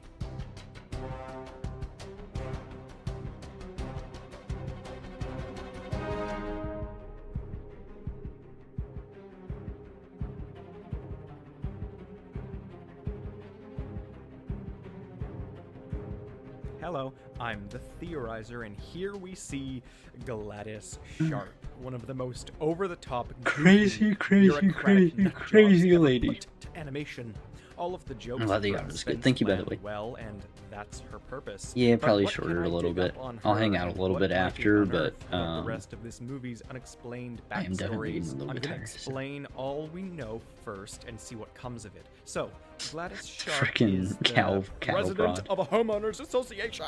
She seems to organize and dictate this El Rancho Camelot suburb in Chesterton, Indiana. Her rules are tight, strict as hell. She determines such petty things as the 54-acre suburb's collective grass length, and she flies off the handle when it's so much as half an inch longer than is acceptable in any given yard. Nuts. Every other person in the neighborhood thinks she's, well, exactly like this. This community is extremely isolated I from stayed up outside very late interference, last night. and it I has really its own did. newspaper. It's a Also, very the exclusive bear is arrangement, hilarious and in this woman movie. is so into her job because managing the homes of this kind of enormous gated community is a job on par with being a sort of city Is she mayor gonna be for a Nana's suburb as sister? huge. It's been debated whether or not she's even the real villain here. When they all debate in the street over whether Ozzy is dead or not, Gladys exclaims that she hopes he's not in any pain. This is genuine, despite her Yeah. comedic knee-jerk reaction to kill it when he jumps and runs away. Gladys Sharp is not a bad person per se, but she is a workaholic and she loves being one. She loves perfection and keeping the community she regulates in check. She wanted all of the animals humanely killed before they got painfully injured, but after more and more madness, she lost her cool and demanded inhumane execution. She owns a highly pristine cat whom she loves, and she is by no means a sociopath of any sort, let alone a psychopath. She's just short-tempered and often past the point She of is very, rationale. very, So why is she very like this? short-tempered. Where is she from? Was she elected? her head of the fuse is like a suburb? She millimeter. loves her job, and avoiding it stresses her out. But how come? Well, it probably just comes down to, mostly, natural personality. I've basically already dissected her personality in another video. You see, Gladys Sharp looks, sounds, and acts exactly the same as this character from the animated tween television show Total Drama Island. She's just like the character known as Heather, whom I analyzed a few months ago. I'll just link that video in the box above now for those who want to know more about her. I don't know But about could that. Gladys I've be not seen that show responsible enough for to more know. than but- she lets on? Is she a part of some government body that created this neighborhood to begin with? Probably. She's likely trying to move up the ranks, and this smaller, near-political pseudo-occupation seems to be her stepping stone. The brochure even reads the kind of thing she'd write. Only a select few will call it home. Despite it being fit for 50,000 families. But something about Damn! this brochure's map confuses 50,000 me. It shows families. what's left of the forest. Apparently, the so-called forest is a minuscule Kathy, what are you patch of wagging the wildlife tail for? locked within a 54-acre suburb. Not only that, but this mini patch is marked for future development. Gladys couldn't just wait for the construction to move in behind her house. She was so agitated that she needed to exterminate the animals immediately. What this means is that the forest's remnants aren't going to be plowed down for quite some time. And what that means is that the gang of foragers are safe. For now. But this patch of woods is not a long-term solution according to the map. So in trying to dissect Gladys's motivations, I've just pieced together the fate of the animal's home. If RJ and the gang are stupid, they'll continue to rob the suburb, much to their soon-to-be exterminated detriment. They must get out of there. And then I saw the end credits scene where the gang has done it. They're out of the suburb. They're back over near RJ's old home near a mountainside highway. Didn't know that happened. Didn't realize it. I'm not sure this food is a long-term solution either, though. It's not meant for these kinds of animals, and the vendors will eventually stop filling it if it loses money. RJ made them like him. Is that really a good thing in the long run? A family out for itself? So again, if they keep stealing from the suburb, construction will move. That's a really good point. Push them out, which makes sense then as to why we see them at the vending machine, which itself is also a temporary solution in many ways. So we know the future of these poor animals, but what's going on with the other characters? Vincent was shipped off to a proper environment, Gladys was arrested, and Dwayne the Exterminator tried to escape, but most likely didn't ultimately. What kind of fate befits a person who breaks the laws of the state It's the and sun. the laws of luminous flux? Well, probably at least a few years in prison, right? She'll get out eventually, though, but I'm not sure she'll be permitted HOA presidency again. Dwayne will probably stay in prison longer, unless he smooth talks his way out of a harsh sentence. He is, after all, not the one assaulting officers. So that's that. I've explained all That's true. and all She did a features. lot of assaulting the reason officers I'm there. Focusing so heavily on all these characters, their backstories, and what's to come for them is for one very key reason. There's something bizarre about these two humans in particular, and it took me so long to acknowledge what it is, but I finally got it. When you mix these two villains together, you get the single funniest villain ever to come out of a DreamWorks film, Captain Chantal Dubois from Madagascar 3, the Animal Control Officer. Chantal Dubois is the delusional and obsessed French woman with the personality of Gladys Sharp and the occupation of Dwayne LaFontaine. Let's see. That does track. Krav Wait, Maga, he is check. French? Obsessive Really? insanity, check. Extroverted And a bad thinker, hairdo. check. Can use Bad hairdo scent indeed. to identify all species in a somewhat supernatural manner, check. Obsessed with the entrapment of animals, double check. This is it. But the similarities aren't just limited to these human characters, they expand to the whole of the movies. Let's see. Both Over the Hedge and the first Madagascar were released only a year apart, both by DreamWorks Animation. Both feature a group of highly intelligent animals fighting for survival in a human's world where their voices are masked with squeaks and growls. And Madagascar literally promoted Over the Hedge. I have the damn DVD, I know these things. The comparisons never end. It's like they're the same movie, except I have the features damn animals DVD, learning about I know. humanity, and the other focuses on animals Oh my separating from it. He's like, you Madagascar can't 3 feels gaslight like it me. has such a I wonder if hilarious and DreamWorks did optimized something villain like that, where they because kind of it acted is like they didn't promote it. accumulation incarnate. Dubois mixes at least Nana, Dwayne, and Gladys. It's my occupation, literally, to identify each animated film company's individual multiverse and discover how each Easter egg and pattern similarity crosses over until they become a shared universe. It took me 12 videos and 3 years to solve only a third of Pixar's, and upon studying the technicalities of Dubois and Over the Hedge, I have come to one simple realization. We now have solid evidence to suggest that Madagascar and Over the Hedge take place in the same world. Have you I wouldn't be seen surprised that on that. video I made a while back? Almost a year and a half ago, I made one of my only theories on Madagascar. I almost wonder if where I they tried robbed proving that Dubois was Nana's a niece. vending machine I'll near link it the above in zoo. box now. It is one of my best videos. Goodness, but that I'm was a slowly weird noise. becoming inclined to suggest That was the that it weirdest really yawn is noise a I've ever shared made. universe, and the parallels, by the way, are uncanny. Then could it also be true that people like Dwayne LaFontaine and Chantal Dubois, both with French last names, could have gone to the same school or training facility? Some sort of extremely advanced anti-animal intelligence secret society? It's a leap, of course, What? but their abilities are spot-on identical, and their pattern matches swimmingly. They know animals are What the smart, fuck was that and they noise know from how him? to cut them That was down. a This very supposedly strange Texan mouse click. exterminator is more I didn't than like meets it. the eye. The French are breeding exterminator terminators to suppress naturalistic IQ in hopes of keeping humanity dominant. Obviously, that's a jump, but the similarities between them are uncanny and And you don't wear a collar? What do you... It's sounding Yeah, like a I don't cliche wear a Pixar collar? theory-esque timeline right now, but it's not. This is merely a What? complex Huh? pattern. So, Yeah. in summary, we've predicted Gladys, Dwayne, and the animals' futures. We've Gabby, scanned for what are Gladys and you Dwayne's teasing backstories, about? and using loads of evidential patterns, I've come to the proposal of a shared universe here, with overlapping scene in the educations and surnames of Dwayne and Dubois. I'm going to be covering lots of DreamWorks here, assuming copyright will be friendly. If you're new here or you just haven't been recommended my videos in a while, I have been posting a lot of really deep theories, far deeper than this, in 2019 so far, so go back and check them out. Click subscribe if you haven't yet. I have lots of nostalgia to go through in the coming future. YouTube changed the settings around the bell notifications. Gabby, what are Now you it's yapping easy in to the select Discord? all I see you if now. want to be notified. I'll probably at least cover Flushed Away and The Boss Baby in the next few weeks. So until then, I'm the Theorizer. Yeah, it is a good chance that it is the same universe. For sure.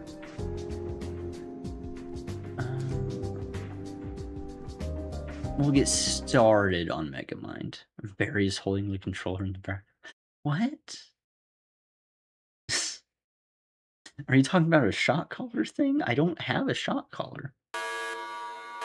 Currently.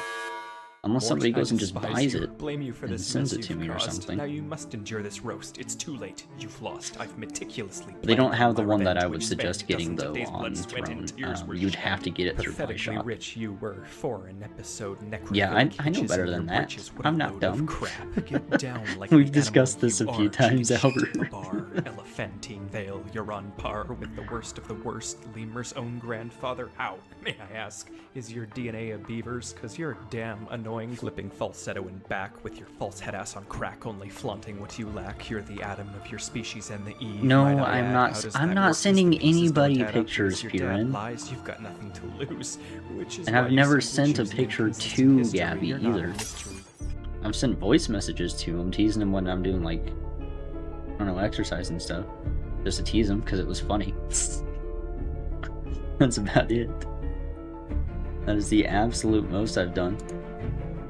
That or I was drunk. Hello. I try I'm not the to get there. Theorizer, and a quick reminder to watch everything in that playlist I linked before. But I this know I one, haven't because sent we're him any pictures finally like that. ready to string together a number of DreamWorks films through the usage of insidious cults, animal sapiens, This is important? and Okay, a got it. Lovecraftian reaper named Oh, Mort. right, yeah. Let's start by gathering This all of tracks. the threads together and then interconnecting them. This will serve as the connection point for everything we've discussed henceforth. I'm not sure how long this will be, but there's a massive number of patterns, and I feel light must be shed on this. So, the 6 Mort videos detail the true nature of Mort from Madagascar and how he is, in short, actually an elder god locked in an eternal stalemate with a pantheon of interdimensional fruits that command the multiverse. They constantly invoke suppression mechanisms to keep him in a fractured state. Every time he slips into a higher dimension, they curtail him. Yes, Yeah. as absurd as it sounds, it was one of the most comprehensive conclusions to be drawn from the 2 He hours does good worth of music. evidence He does I had good gathered. music for sure. So, that was Mort. Gabby, But now what we are skip you back doing? to a more medieval period and briefly establish the timeline of the Oh, Shrek no, films, not the Shrek so films we can again. solve a variety of its Oh, no. characters. First, we spent 4 videos solving the fairy godmother and determined that she's a witch who's out to get Right. revenge on the royal family that wronged her through any means necessary. It's implied that all of the lower class magical individuals share a similar spite towards the monarchy, and through either Merlin or some other contact of the godmother, a sort of apathetic army was being brainwashed in the schools of far, far away, using many tactics to their advantage, such as comedy Yeah. and music, an insidious, seemingly innocent methodology. We then wrapped up the Shrek videos with an analysis of the magic the fairy What do you godmother mean you're uses, always how okay with exactly it? I've not affects sent you any people, and more pictures like that. importantly, how it affects And I intelligent won't, animals. because that would be weird. I did this as a backdoor attempt to dig into the mysteries of the sapient animals in the I've shown a DreamWorks universe, couple which, pictures to like people. the magic That's we it. will see, ties in with Just because I Mort. was making We points. then moved back over to Madagascar and looked into another character who was privy to animal IQ, that being Capitaine Dubois from the third Madagascar movie. We solved her past and threw in her ties to the old woman from the other films while we were at it. We finally left off this saga by seeking answers in the most important link of animal intelligence by far. Don't tell lies, Overhedge. Sergeant. I'm not telling We managed lies. to dig into the depths. You of guys another keep character saying who I'm seems telling privy to lies, the but I'm thoughts not. of animals, I'm Dwayne very the open Phantom, about my stuff. The Verminator. He I has tell an you almost guys identical pretty much tracking exactly what's skill going set on. to Dubois. You might be asking yourself right now, why am I recapping all of this? You might also be asking, how on earth do these all But you don't believe connect? me? You don't And believe the to streamer? answer both Really? of those questions Shame. at once, I will simply Shameful respond period. with, Shame. I just explained it. Yes, Mort, the supreme god of animalistic intelligence, Eldritch is a being. fast-tracked straight shot to the supernatural core of the DreamWorks universe's magic, animal awareness, and the many tactics that go into suppressing it at the behest of a worshipped pantheon of deities. An international underground network of suppression societies out to stop animals from dominating and stop Mort, or whatever force he initially represented, from rising once again. As I said at do the not very need end of the Mort correction, theories, and I'm not a Mort's femboy or dream fox toy. works. Mort So- is DreamWorks because his dream works because he's the animal intelligence hub. Nobody's and correcting center me. Of everything. Yes, I told you it was a lot to take in, Not and gonna probably not entirely considered by the filmmakers. But the shocking thing Yeah, is, in because I fact, don't that just send the that. evidence I was proving a truly point, and I is proved my point. I there. didn't need it So anymore. what the hell else am I supposed to do with it? Whether it was intentional or not, it still exists, and the patterns cannot be dismissed in my line Alien of cult. work. Before we interlock the past guess DreamWorks 16 could be videos another on an even more planet? fundamental scale, I though, I want to suppose? dig into the other places we find I intelligent guess. animals and supernatural events within the DreamWorks It would make sense universe. if these are all, Again, like, I separate believe it all planets, roots or back to Mort because I have for the yet most part, to for some of them. discover a more powerful character in the entirety of DreamWorks. Okay, breathe in, breathe out. This is about And to that go would from track with 0 an alien to cult, 100, so- and I wouldn't have it any other way. Ants shows that ants are smart. Oh, Insects they are sapient, look aware, ugly. organized creatures, all the way down to the basest of levels. The DreamWorks universe has a focus on animals getting as smart as humans and becoming their equal. The B movie is possibly the most Yeah, crucial nobody's film I correcting have me. ever Not gonna seen, happen. insofar as it is the first chunk that clicks every thread into my Never mental gonna map. happen. It details the dangerous precedent, Too bad, the so shocking sad. event, the closest small animals have come to finding equal footing with humans. The crazy part is Oh, this: right. the That pattern was of a thing in humans Bees, versus animal or the Bee intelligence was movie. just something I inferred from Madagascar and Over the Hedge. But like with Katie and Scrat, my What the hell theories is are melding with Earworld's reality, and I'm theory? sort of in a state of utter shock because That's I think freaky. it might be completely true. The linchpin is that every time animals rise up, It there's a does, human genuinely. just waiting there to stop them I with don't know. utmost desperation and underhandedness. This Yeah. lawyer, he's so desperate, my god. Why is he so obsessed? Give me a truly solid reason, not some mild iffy bullshit. I'm just itching to highlight what someone brought to my attention. Mort in the zoo. I think this is the ultimate fact I felt I was missing in the Penguins of Madagascar video. It's been staring me down like the Clint Eastwood of evidential treasure troves. How does the zoo know Mort's name? They label their toys That- as Mort plushies. That's How a good do they point. know What the his fuck? name? I have our answer already. It's been waiting for me patiently for months. Chantal Dubois isn't the only evil redhead out to crush the penguins. What the The fuck? linchpin is that every time animals rise up, there's a human just waiting there to stop them, with utmost desperation and underhandedness. Alice. She's Oh? so desperate, my god, it's been staring me in the face. What? Can she the understand hell? them? How'd I gloss over this? She's so bizarrely desperate to expose the penguins. She knows she's a part of something, something aware of Mort. In one episode where the penguins are exposed, she brings in the government for a reason. There's something out there, something lurking beneath the surface, and Alice knows, the zoo heck? knows the pattern. I need a minute to think. Oh, frick. You gotta be shitting me. I just solved it. What? The linchpin is that every time animals rise up, there's a human just waiting there to stop them with utmost desperation and underhandedness. the racer from Turbo. No, dude. He's so desperate, my god, so desperate to beat Turbo. It's No. everywhere, I'm telling you. At first This I thought it was too? an infrequent pattern, but What the it's fuck? everywhere. Literally everywhere. You know, the reason about I movies connected the where they Chantal don't Dubois exist? theory in with my Over the Hedge theory was because I noticed a little something Cars something has that no I hinted animals, to near the end of the Over the Hedge right? video. Both Chantal Dubois, Unless a we're French considering the animal cars control animals. and Dwayne Lafontaine, an animal control verminator with a There's French no animals last in name, Wall-E.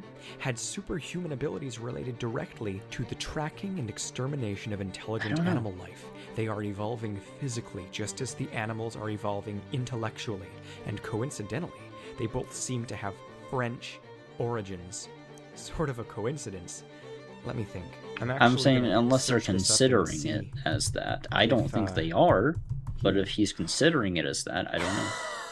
What? It is. It's another one. Oh my god.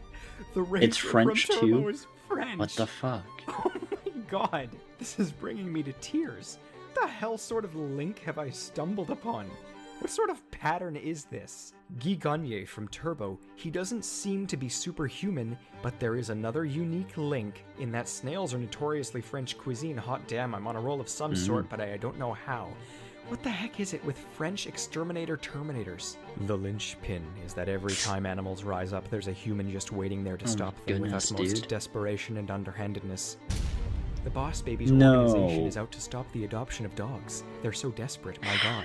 I think I might have mentioned it before, but I and many others have had sneaking suspicions that some animated films that look like they take place in the past are actually the far future. It's a neat little plot twisty trick, and for years I've been inclined to say that it's the case with Kung Fu Panda, I as see. all of the Chinese animals speak Yeah. English, wield the supernatural, and are wholly unhindered by a human race that does not exist, while simultaneously Apparently using the kung not. fu humans created. So if it's in the future, Yeah. then yes, it might be to imply that Mort and his acolytes won this multiversal war, depending on what's actually going on here and whose side is with who. The linchpin is that every time animals rise up, there's a human just waiting there to stop them with utmost desperation and underhandedness. How to Train Your Dragon is Bro. literally about suppressing less intelligent Bro. animals into submission before How? they can take over. It's so I swear one of them is French desperate. again. My god. No. Like the Croods, it's at the other end Is of it the the spectrum from Kung Fu Panda. Humans are gaining Hold on, intelligence here. hold on, but hold on. Also, thank you for the head pass. The dude from the last How to Train Your Dragon movie, right? The hunter? Is his name French? I swear if it's French. Dragons ain't speaking yet. I'm not quite sure just how many DreamWorks properties can be encapsulated within this umbrella theory, but there seems to be an alien Bro, element as what well the as seen in heck? All Hail King Julian, and it perhaps seeps over If the into stories alien like is Home, called French Monsters too, vs. I Aliens, swear. and Megamind. Oh my god. The government was Or is suppressing French Megamind and Metro Man, named. as I said in my theory. There's it's too much. another Perhaps reinforcements from the fruit sentient pantheon. fish. Perhaps it's irrelevant. Shark Tale proves what we already know, which is that animals are smart underwater I don't too. know. And I even hear that the new movie Abominable has a Nobody likes the character, French except another Lady redhead, Loomis. We all that's out love to Lady suppress Loomis. animal intelligence as well. While I know very little about the Croods, I feel like it deals with a divergence point of sorts where humans started gaining intelligence faster. Again, I assume, but don't even get me started on Mr. Peabody and Sherman, in which a dog basically controls space-time out here shaping history, headass. And the villain is a spiteful middle-aged woman who is genetically similar, again? psychologically similar, and voiced by the Dude. exact same actress as Gladys Sharp. Humans are trying to force evolve themselves as seen by the mutations of Monsters vs. Aliens, but how am I supposed to work with all of this? It is exhausting. I know there's Bro, some sort of come cohesion to this, on. but there are so many bizarre coincidences and patterns, and my job is to stitch them together without holes. This is my task, whether the patterns are intended or not. I fill plot holes, if I can. But this video has served its purpose. It's literally the midway point of this dissertation. The threads are here. Now they just have to be strung into the corkboard.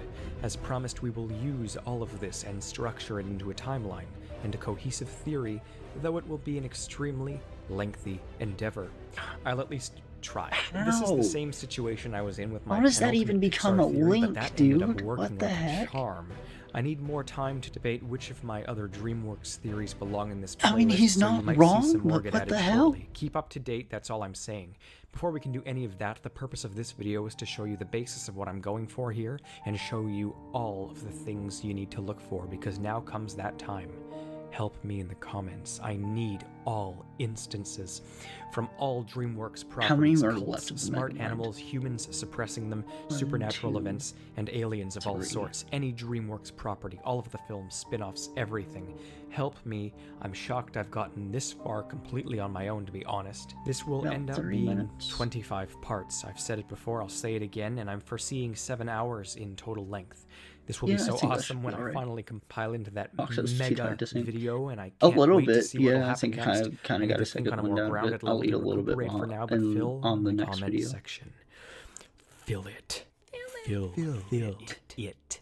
Until then, I'm the theorizer. You can't That's some ASMR fractionation shit. The eye can see, you can't be free of me. Fuck Monster that. dreams, What the questions fuck? bursting from Hell the no. scenes, but anomaly, ice cream, What the answers hell flood is the world that? of memes, such wow, much cow, dimensional pimp, wimp, unholy flippant. I don't Guess like- what? You're my niche. Okay, Get I've said it multiple times now, not liking these pictures of these animals, like, contrasted weird. I despise whatever the hell edit he did to this. It is so freaky, dude. What the hell? What is that? That's so... Ew. I don't even devise like and your looking rapping at I it. despise, and just to emphasize, I'll likely roast you till you die. You can't get any better as Okay, your I can't take the rap characters anymore. I'm sorry. I don't know how he manages to do that. It's honestly impressive, even if I hate it. What the heck, dude? Hello, I'm the Theorizer. A The Megamind theory picture has of been in the Mort does works not for a help whole the year rap now, and either. I've finally discovered Ugh. something sort of worth the constant observing. Luckily, the polls suggest a His Megamind voice video sounds is a good very idea, different so here. let's analyze. Out of the entirety of this film, I'm particularly interested in the parts we are not given much information about. This is obviously Megamind's childhood. We are given very little information about his home planet or what caused its destruction. We I see a was black not. hole is responsible, though there's always the chance something That was in shady will happen. Tomodachi That's for all we know. Atari's game. Right now, I we was need not to look actually further into dating the anyone. future. Megamind's first day I've of never school. dated. I What don't always plan to date seemed for a good very bit. weird to me was how Megamind hopped out of the jail and went to school only a few yards away. Why is it so close? Was this for comedic effect? Was it an I don't know, exaggeration, right when a editor false Armin memory of his Thomas' life? lyrical No, it genius. can't be that, because a couple scenes later we see it yet again at a different angle. Ooh, It's ouch. like that in more than one scene. This school Never is mind, I'm right back. next Heck yeah, to a welcome back, Albert. maximum security prison. I was saying What I did kind not of date horrendous Luna. It's planner a approved Tomodachi this? game It's thing. not even really a I haven't school, it's like a dated, and I singular probably won't for a schoolhouse with good a single while. teacher and a few quote-unquote gifted kids. But this is just according to the slogan. Gifted as in Megamind, gifted as in Metro Man, gifted as in apparently just all the normal children, and this girl who seems to have disabilities is included too. So is this school just for standard children, or is there something Why do you different hate about these Birdie Art? I children? don't hate him. It could just be a fun slogan, but then there's Twitch the is the frightening one. fact that If right next anything, door I is a don't hate Al. penitentiary I don't hate housing the Albert. quote-unquote He's fine. criminally gifted. Little Criminally gifted gifted. kids, Interesting. crazy gifted criminals. Coincidence? I think Is it not. another French These two government have scheme? got to be tied. There's something too strange with all of this. Want more evidence of a direct correlation? Happy to oblige. How about the fact that the main mode of this prison's transportation appears to be a school bus? It's branded with the prison name, but lo and behold, something else can be seen hidden and blurred for a split second behind young Megamind. A blatant confirmation that it belongs to the Metro City School District. Holy crap! Well, it could just be an old bus that the prison was given by the school system, but the bus Maybe. literally goes to the school still, indicating otherwise. And it could all be nothing, but DreamWorks did make a point of having each side of the bus read different things, and they made a point of hiding one of the titles in plain sight. The animators of DreamWorks usually don't go out of their way to change things like this. Most newspapers in the film just have a set of keyboard letters repeated over and over because they kept typing to randomly fill the text slot. So for this to be Oh, of no. significance to them, it indicates That's they mean unfortunate. something more. Why would a children's school bus have bars on the windows? Why wouldn't the prison just paint over the words that say school district? Well, as I said, maybe the two truly are tied. If all of this wasn't proof enough that something shady was never explained, then simply observe the schoolroom intensely. If you look at the bus drawn at the front of the room, it has a bunch of class children, and monitoring everything from the back, just sitting there, is a perfect depiction of the warden, observing watching. Upon finding all of this, I had a single thought. Holy wow, these two are connected, obviously. Look at that. There's some reason that they keep a children's elementary school right next to a prison. They teach children who are gifted, hence why they sent Megamind and Metro Man there, but why? It seems to be a school of gifted children, intelligent, physically adept. Each of them has something, clearly including the girl they tried to single out. But why build the gifted school next to a prison for gifted villains? Government testing? Precaution in case things get out of hand with the kids that are too smart? There's nothing really special about the teacher, and the so-called gifted kids sing Itsy Bitsy Spider instead of doing anything actually important. There's something strange going on here, and I think I'm on to something. Now, I have minimal evidence for what I'm about to say, but I'd like to propose it. Metro Man's adoptive parents, according to a close zoom I made on their presence, are named Bobby and Sally, and they are unbelievably rich individuals. Look at their mansion and the amount of gear they gave their son to let him flourish. Their son is an alien, one who, like it or not, would be quite alienated from everybody else. They don't treat him as a human. Everybody, even his own parents, treat him as a superior being, whether they love him or even fear him, but more on that in a sec. Even when Metro Man quits at the end of the movie, he says he's gotten tired of it all. He feels alienated and bored, so he degrades himself into a bad singer to be like everybody else. Common sense tells us he'd feel this way about himself, and he even does show it. So in order to make him feel at home, that's a real thing. Many things. They can't exactly make him more normal, but they can make everybody else seem a bit more equal to him. Sort of like a staged method of therapy, such as a youth group or a school for so-called gifted kids, to make him feel like he's fitting in. No children there are visibly gifted or worthy of going to a school with such a title. They're just normal kids. His name is If Saint his Whiny. parents and the government did have a school constructed for their future savior's benefit, then it completely explains why he had such authority to do whatever he wanted with the school. It would. Rip it out of the ground, move it out far towards a beach, use it as a hideout for years after its disestablishment, throw around the teacher, etc., etc. And it only leaves the question, why would they build it next to the prison of criminally gifted convicts? Well, it could be to monitor Metro Man's ego, but more likely, Megamind. The only Why one is who could Markiplier in possibly Megamind? I don't contrast know. Metro Man. Both are aliens spared from a supermassive black hole with some form of an immense gift, who received polarizing lives. It's the perfect making for a hero. As this movie's moral states, a superhero can't exist unless there's a supervillain. They tortured Megamind relentlessly in school for no reason other than to torment him. The school builds Metro Man's ego uncontrollably, and they only stop bugging Megamind once he's officially made his decision to become a villain, Megamind basically like the kind grand of plan would have tried to achieve. wins. And this movie's other grand moral is, yes, heroes and villains aren't born. They always have to be made. Now there's some good reasoning to this collection of evidence I've gathered.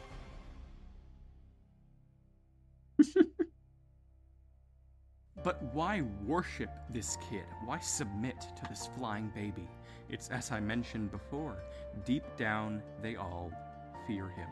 If his ego builds, or even his fear of being alone, things could get very out of hand. They need someone he can divert his attention to, someone who can make him feel good about himself, a perfect villain. And when Metro Man realizes the truth of what's happened, he quits. That's when he becomes humble again and finally tries to be like a normal human being. Watching the movie over and over again, I keep getting this feeling like the city thinks differently of Metro Man than we'd like to believe. They all convince themselves that they love him, but really think about it. The amount of danger and fear these people must live in is astounding. Not of Megamind, he really doesn't win, ever. They fear Metro Man and submit to him. This film's goal is to really go for a different take on superhero stories, and this is more proof of it. But the people who feel slightly spooked by Metro Man, they've built this false dependency on him, a sort of indirect form of Stockholm Syndrome, a condition where a victim falls for their captor. Some claims that's Metro not Man an feels actual trapped thing, by but the I don't public know and about media, that. and the public feels trapped by Metro Man. That's why it truly was such a brilliant idea What is to fake Brightburn? his death. The city is a vast sea of deficient sheeple. A very short time after Metro Man dies, they all care so deeply about the ex-villain who saved them this time. They follow the leader. They've all been misled, and it's genuinely frightening. On the surface, they all react so expectedly to everything. They boo the villain instead of cowering in fear. They overly cheer for the hero. But under the surface, the sense of brokenness is very much so visible. Metro Man's powers seem to come with a general sense of false heroism that only he can naturally contain. When Hal absorbed all of the power, he immediately treated himself like a god. He developed a horrendously blatant sense of hero syndrome, which is basically where someone puts other people in danger just so that they can save them and act like a hero. And Hal goes nuts with this kind of thing. It's his brain. It cannot handle it all, and this is why people have the right to fear Metro Man. His powers are uncontrollable, and the true fear he instills in people is an observation only apparent once you analyze and deduce your way to a shocker conclusion.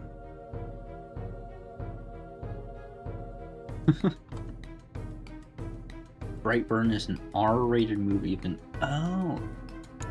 Oh, that. Okay, I did see something of that. Yeah.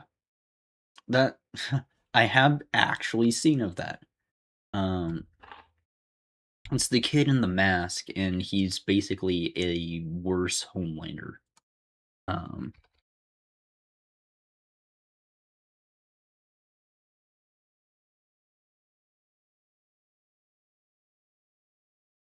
Yeah. Yep, this is the one I was thinking of. Yep, okay. I just didn't realize that was the name of the title. I would show the images, but I don't know what it'll show, so...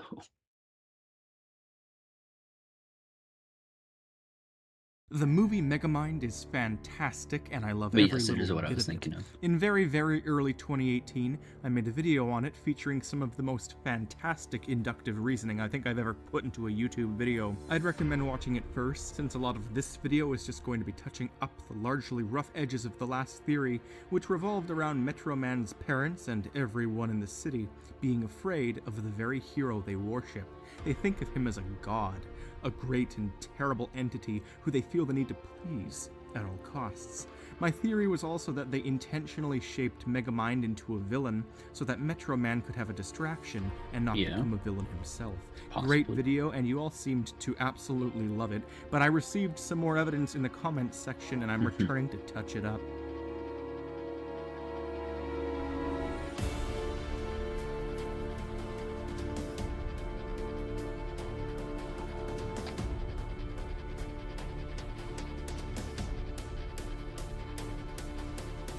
Hello, I'm the Theorizer, and first we have the golden question.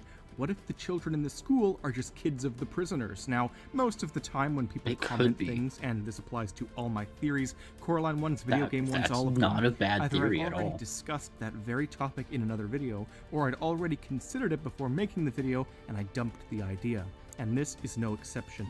The reason I ditched the idea of them being kids of the prisoners is because it doesn't make complete sense. Sure, they can visit their parents, but why place the school next to it, and why intentionally label them both as gifted too?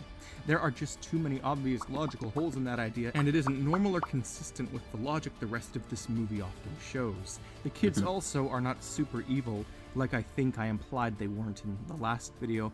Indeed, for those of you wondering, the school isn't next to the prison to teach possible criminals or gifted kids even. This is evident in the activities we see the kids doing, and ultimately in the end, I quite successfully tried to prove that it was all a setup by Metro Man's adoptive parents to make him feel loved and special. So those two counter-arguments to the schoolhouse's abnormal proximity to the prison are dealt with. On to more pressing interests. I think I myself have more proof for Megamind's villainy being staged by the government at Metro Man's parents' behest. Sure, they all bullied Megamind irrationally, but the warden also just kind of erases Megamind's several life sentences at the end.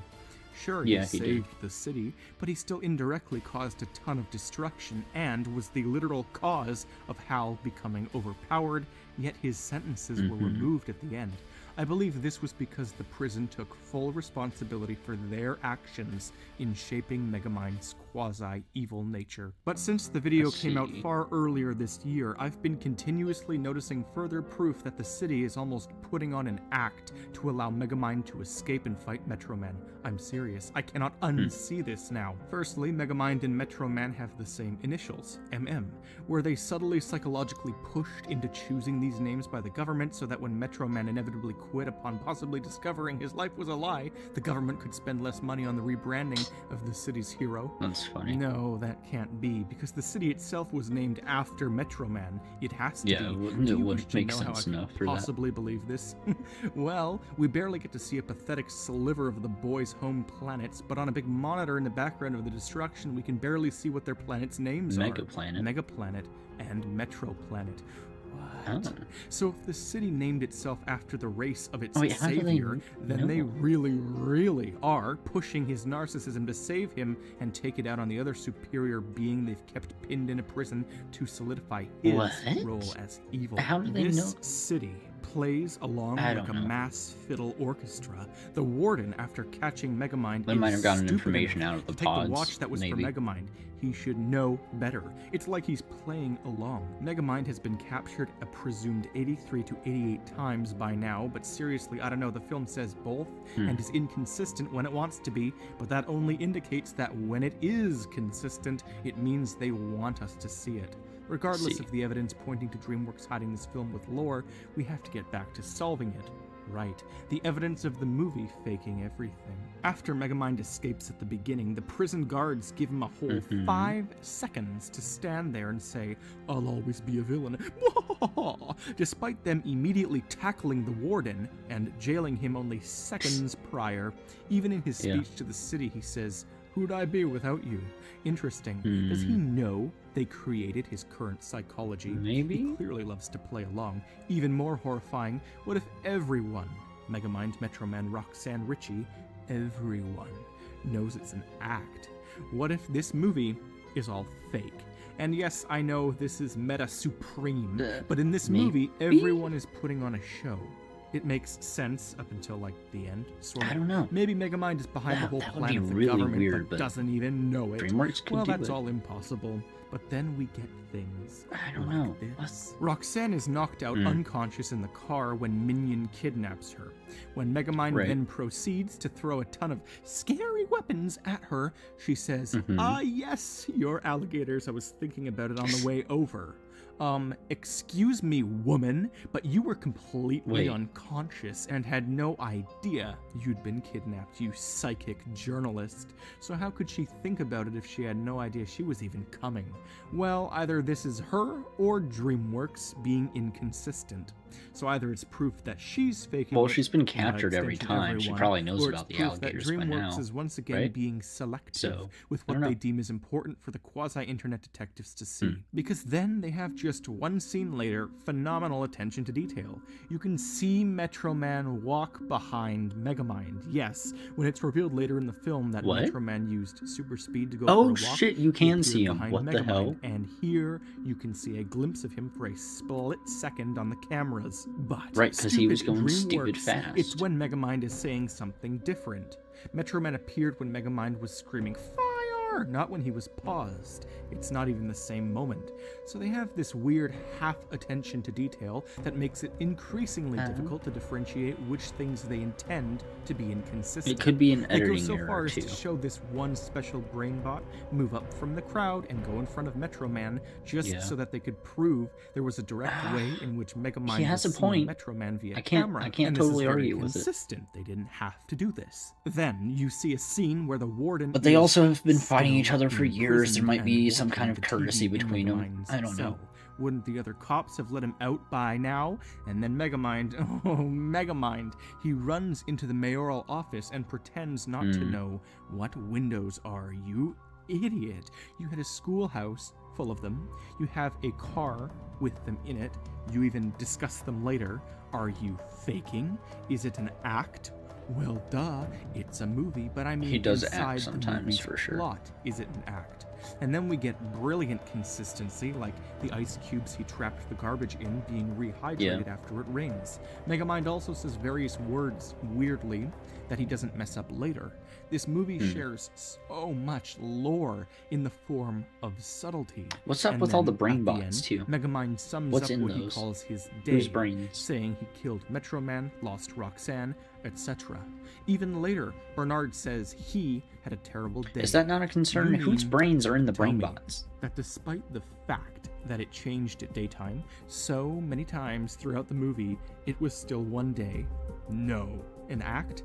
Lol. Now I'll have some idiotic haters telling me that I'm critiquing the movie I don't know. for stupid things. I am not critiquing. I am differentiating deductions. I don't want to have another stupid dumb ways to die video misunderstanding of blunt people with no comprehension of what I'm doing. We see more inconsistency when Titan says to Roxanne, "I know everything about you. I didn't know what kind of flowers you liked, so I got all of them." And it isn't played off as a joke at all. Titan literally says that he knows all about her, and then he says he doesn't know what flowers she likes. Like what? And when Megamind fights Hal, half the buildings in the city are abandoned. It's all a facade. There's nothing in them.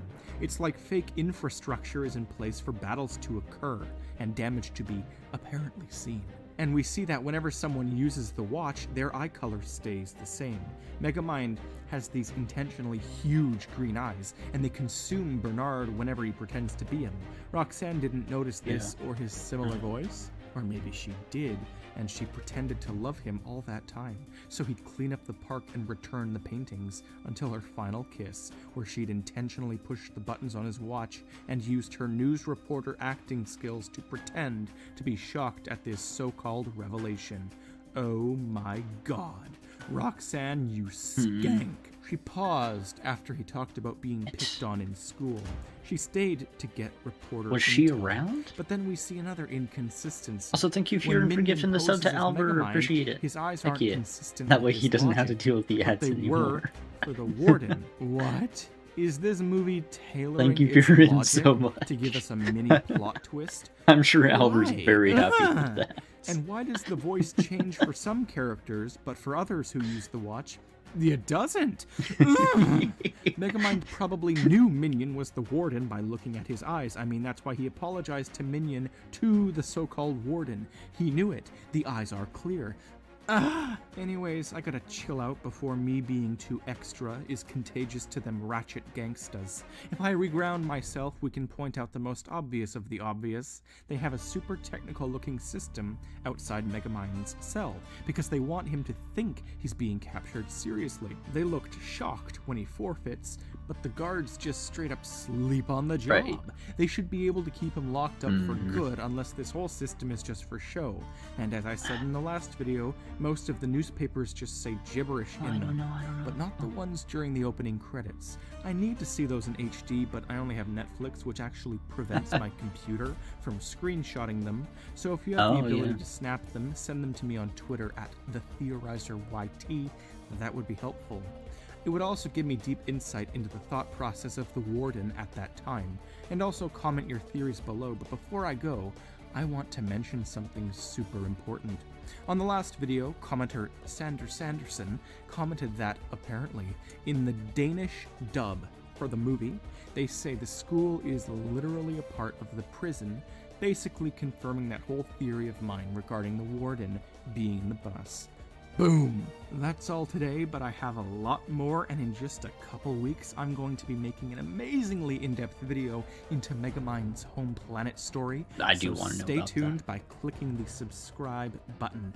Do it. Also, click the bell and receive all notifications so you'll be, well, notified. Recently, there have been these Okay, it's Spanish, just a wrap. Brazilian, Russian, and European YouTube I can't deal with the Yes, I'm back all so ready much. to work He some has more his way with Megamind, words. except It this is an time, interesting I'm rap. going to It's just temporarily the depart it's from the my tempo of grand it is. conspiracy of Metro City, It's not and grating, instead but it's. begin a much-needed mass I don't know. investigation I don't know of what word would Megamind's be good home for it. planet, as I promised a couple weeks ago, and in fact back in January too. Oh, this will be fun.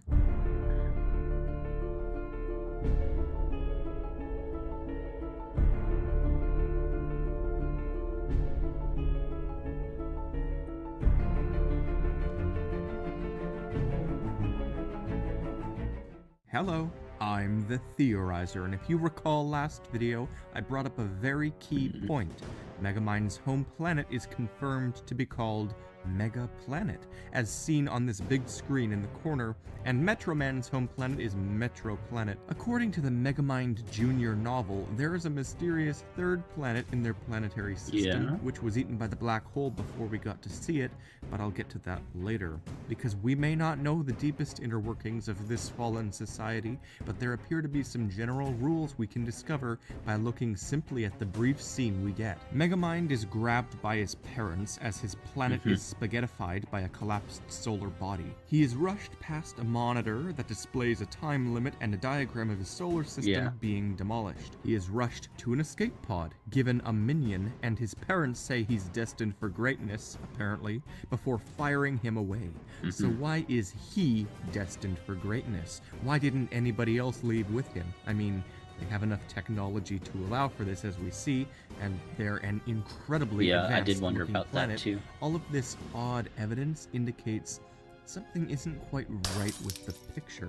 Why did they only save this baby? Did they want to collapse with their black hole? Did they want to, however, send away one super smart baby to go to a far less fortunate planet so he could give them their alien benefits? I mean, possibly. I mean, it seems similar also to what Metro Man's planet likely intended to do, but why did nobody else escape? They all appear to have super high tech, but why do they wish to destroy all of themselves but one? Seriously, like, Megamind can easily escape the planet. Why can't the rest of them? They have high tech. We see it in Megamind's toys. Well, maybe they did it to themselves, because maybe, like Metro Man and Megamind were destined to, they fought against each other. Seriously, think of Metro Man and Megamind's almost innate will to oppose each other. I don't know. I feel like It's not their a bad races point. all had some sort of lasting battle or fun. Just very feud. strange at They'll the go moment. down so long as their enemy goes down with them. With their intensely advanced technology, they should have easily been able to predict and evade the black hole, evacuate their planet early and save everyone, but they chose to stay. Megamind's planet wanted this to happen, and so did Metro Man's home planet. Or If they wanted to it go could down be they together, which is formed the currently black hole best fighting each explanation other. for them staying, then I have a question. Did one of them Could be use that. the black hole as a weapon, say, by hiding it from the other's technology, or even futuristically creating it? I have no proof for it, just what little logic deduction I can use, but as you can see, there's a whole other story here. And I guess it's also expected that, like our government probably would do, Megamind's home planet's government likely hid all of this from the public as there is mass hysteria, but that is likely That to be could be another expected, part I of it guess. for sure. Megamind was the sole survivor of his planet's cataclysm, but why him? Was he saved because he had an amazing intellect? Well, we don't know for sure, but I think we can assume that his whole race was naturally intelligent, as shown by the big heads. So then, perhaps he was special in another way. Well, how? The only thing that comes to mind is that he was from some sort of special program on their planet, or from a family or a Sounds group good, of Albert. elite certain people. Perhaps a royal family on their planet, or some other thing Yeah, that was entitled gonna be him my to be the next only guess, was a survivor by government official supposed family. request of the government who knew of the impending planetary demolition. But survival from the black hole, that's not all his royalties entitled him to. Are we just going to overlook the fact that his parents gave him a damn fish and called it his minion? What entitles him to have a minion? What kind of baby is worthy of a legitimate servant? Certainly no ordinary member of this alien race. Megamind's special. Maybe they birthed him 8 days before the black hole on purpose. They planned ahead and, along with their enemy planet, sent away their greatest legacies while killing themselves. Some sort of ridiculous genocidal dramatic flair between their epic battling. Now, I would say that Megamind's planet was the evil one in the pair, but they seemed fairly nice from the 15 seconds or so we got to see them. It's Metro Man who was inherently narcissistic. It makes sense. Megamind's parents said that he was destined for greatness, so the opposite side of the coin would be infamy. Not that this is an important point or anything, but yeah, their dominant physical abilities likely would have garnered the same reaction I theorized Metro City had on Metro Man, but the planet would have it from the rest of their galactic to be quadrant. fair, it could be they were the all of first this to get out comes of down there, to and one others went to being. different planets. Only one person has the true knowledge of all these societies. Megamind and Metro Man Unfortunately, hadn't been Albert, fully exposed yet to their unfortunately, worlds before their annihilations. that's not going to help your case. Were obliterated, all but one. Minion. What is that thing? Minion right, is Minion. the only thing that has experience with these societies. Megamind's parents say that Minion will take care of Megamind, so clearly Minion is experienced with their world when Megamind is a baby, and we hear his adult voice yelp when Megamind blows up corn in the school, so he is the only being that knows everything, yet he says nothing about it in the movie. Well, let's look closer. He's a fish, a very small fish, with maxed out intelligence for his tiny species. Why? Well, let's look even closer. Minion is clearly intended to be able to handle any planet. H2O is one of the most commonly adaptable materials, if this movie has shown us anything, as both Metro Planet and Megaplanet clearly had an incredibly similar atmosphere to Earth, since Metro Man and Megamind both show no negative effects when inhaling our air. So they gave Megamind a minion that could adapt to water so he could fit on any planet Megamind went to as well. I mean, Unfortunately, because clearly I'm thin, while Megamind's I like family being thin, I don't targeted want to be Earth this. regardless, Fair. since it looked aquatic with its Fair blue point. water and atmosphere, so hence an aquatic minion. But again, we aren't looking close enough. So I looked at Minion, really looked at him, and I found the antenna on top of his head. How did I not notice this? This is never That is there. explained. Why is something electronic going on with this fish? What's with the antenna? What is he sending or receiving? What is inside of this fish's brain? And then it hit me. This thing, this tiny, small, little animal, most likely the main species from that aforementioned third planet, was the only way to fit another person into the escape pod. They needed a small animal who could fit into the pod with baby Megamind because clearly the parents could not. It was also likely a part of the genocidal agreement between the two planets who sent off their prodigies to not send off anyone else with them. I believe this thing was the ultimate workaround. I believe that Megamind's race snuck another one of their own into the pod in the form of this fish. This Could thing explain the has brain the bots too. transplanted That could explain the brain bots. Imagine he's somehow receiving signals from a database of all of their consciousness. That would be interesting. brain of Megamind's brother. Oh, but stupid theorizer, what proof do you have that it's his brother? Well, sarcastic hypothetical viewer who sounds identically to me, it might not be his brother. It could be, and likely is, an actual minion or butler of the family. It doesn't matter which acquaintance of Megamind's family it is, but it's an experienced, related member of Megamind's race inside of this damn fish. Megamind's family likely struck a deal with this mysterious third planet in which the fishies got to save one member of their species at the cost of that fish's mind being taken away and replaced with what we know as Minion. And it is an antenna. Clearly it's what Megamind used to allow Minion to tune into his big gorilla suit and control it perfectly. Megamind's family there's snuck more a antennas fish on the into suit the too. escape pod whose mind had secretly been electronically reconnected to a servant of Megamind's government. This just let them save one member of that third planet's race while simultaneously breaking their prodigy agreement with Metroman's planet to better benefit Megamind in stopping the true villain in the duo of races they've spared from the black hole. Metroman, another genius baby prince from a dominant and narcissistic race of humanoid supers, is the true villain in the duo, as proven near unequivocally in my January logical induction of this movie's Metro City hive mind. Case rested. Strange. Also calls Minion a dim-witted creation of science. Main Minion was scientifically altered, further proving Megaplanet's futuristic tech. But he is made of organic matter, meaning he's likely born then changed. Yeah. Click subscribe for more of, whatever the hell this is. If you want to make sure you get my next video, click that little bell and select all notifications as opposed to occasionals, or so YouTube's support team informs me is recommended to recommend. This was an interesting, quick, developmental theory.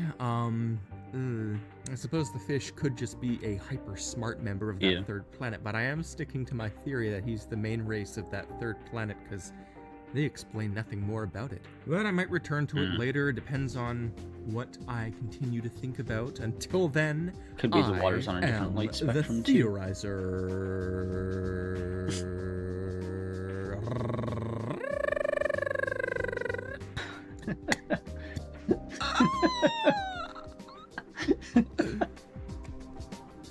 Oh my goodness. Alright, I think we'll go ahead and stop it. The next video is really important. Okay. Yeah, we'll hold off on that one then so that I can remember most of it. Because if I listen to it when I'm too tired to, I will lose it. Or at least probably some of the important details. I do wonder how Megamind will relate to the other alien races, though. And the supposed alien cult of kill sentient animals. I don't know. Let's see. We will go ahead and pop open Twitch here. Plot twist, he's not going to remember most of it. I'll remember enough. Probably not. Hey, now. I'll remember plenty. Let's see. Who do we want to rate out to? I'm following here.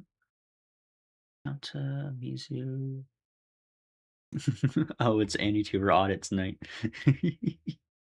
let's rate out to Mizu. I'll probably hang out in his chat after as well. What's between those ears? Is it a brain? No. No. Just floof. No brain. Yeah. Yeah.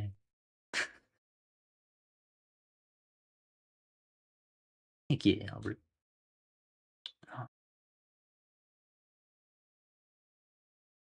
Give it a few more seconds and we'll rate it out. Still no raid message? Really? Weird. What do you mean, lazy fop? Oh, I've just been saying fop raid so far. I don't know. I don't know what kind of constitutes a raid message, if that makes sense. I don't know. I'll figure something out. You'll have to talk to me about it.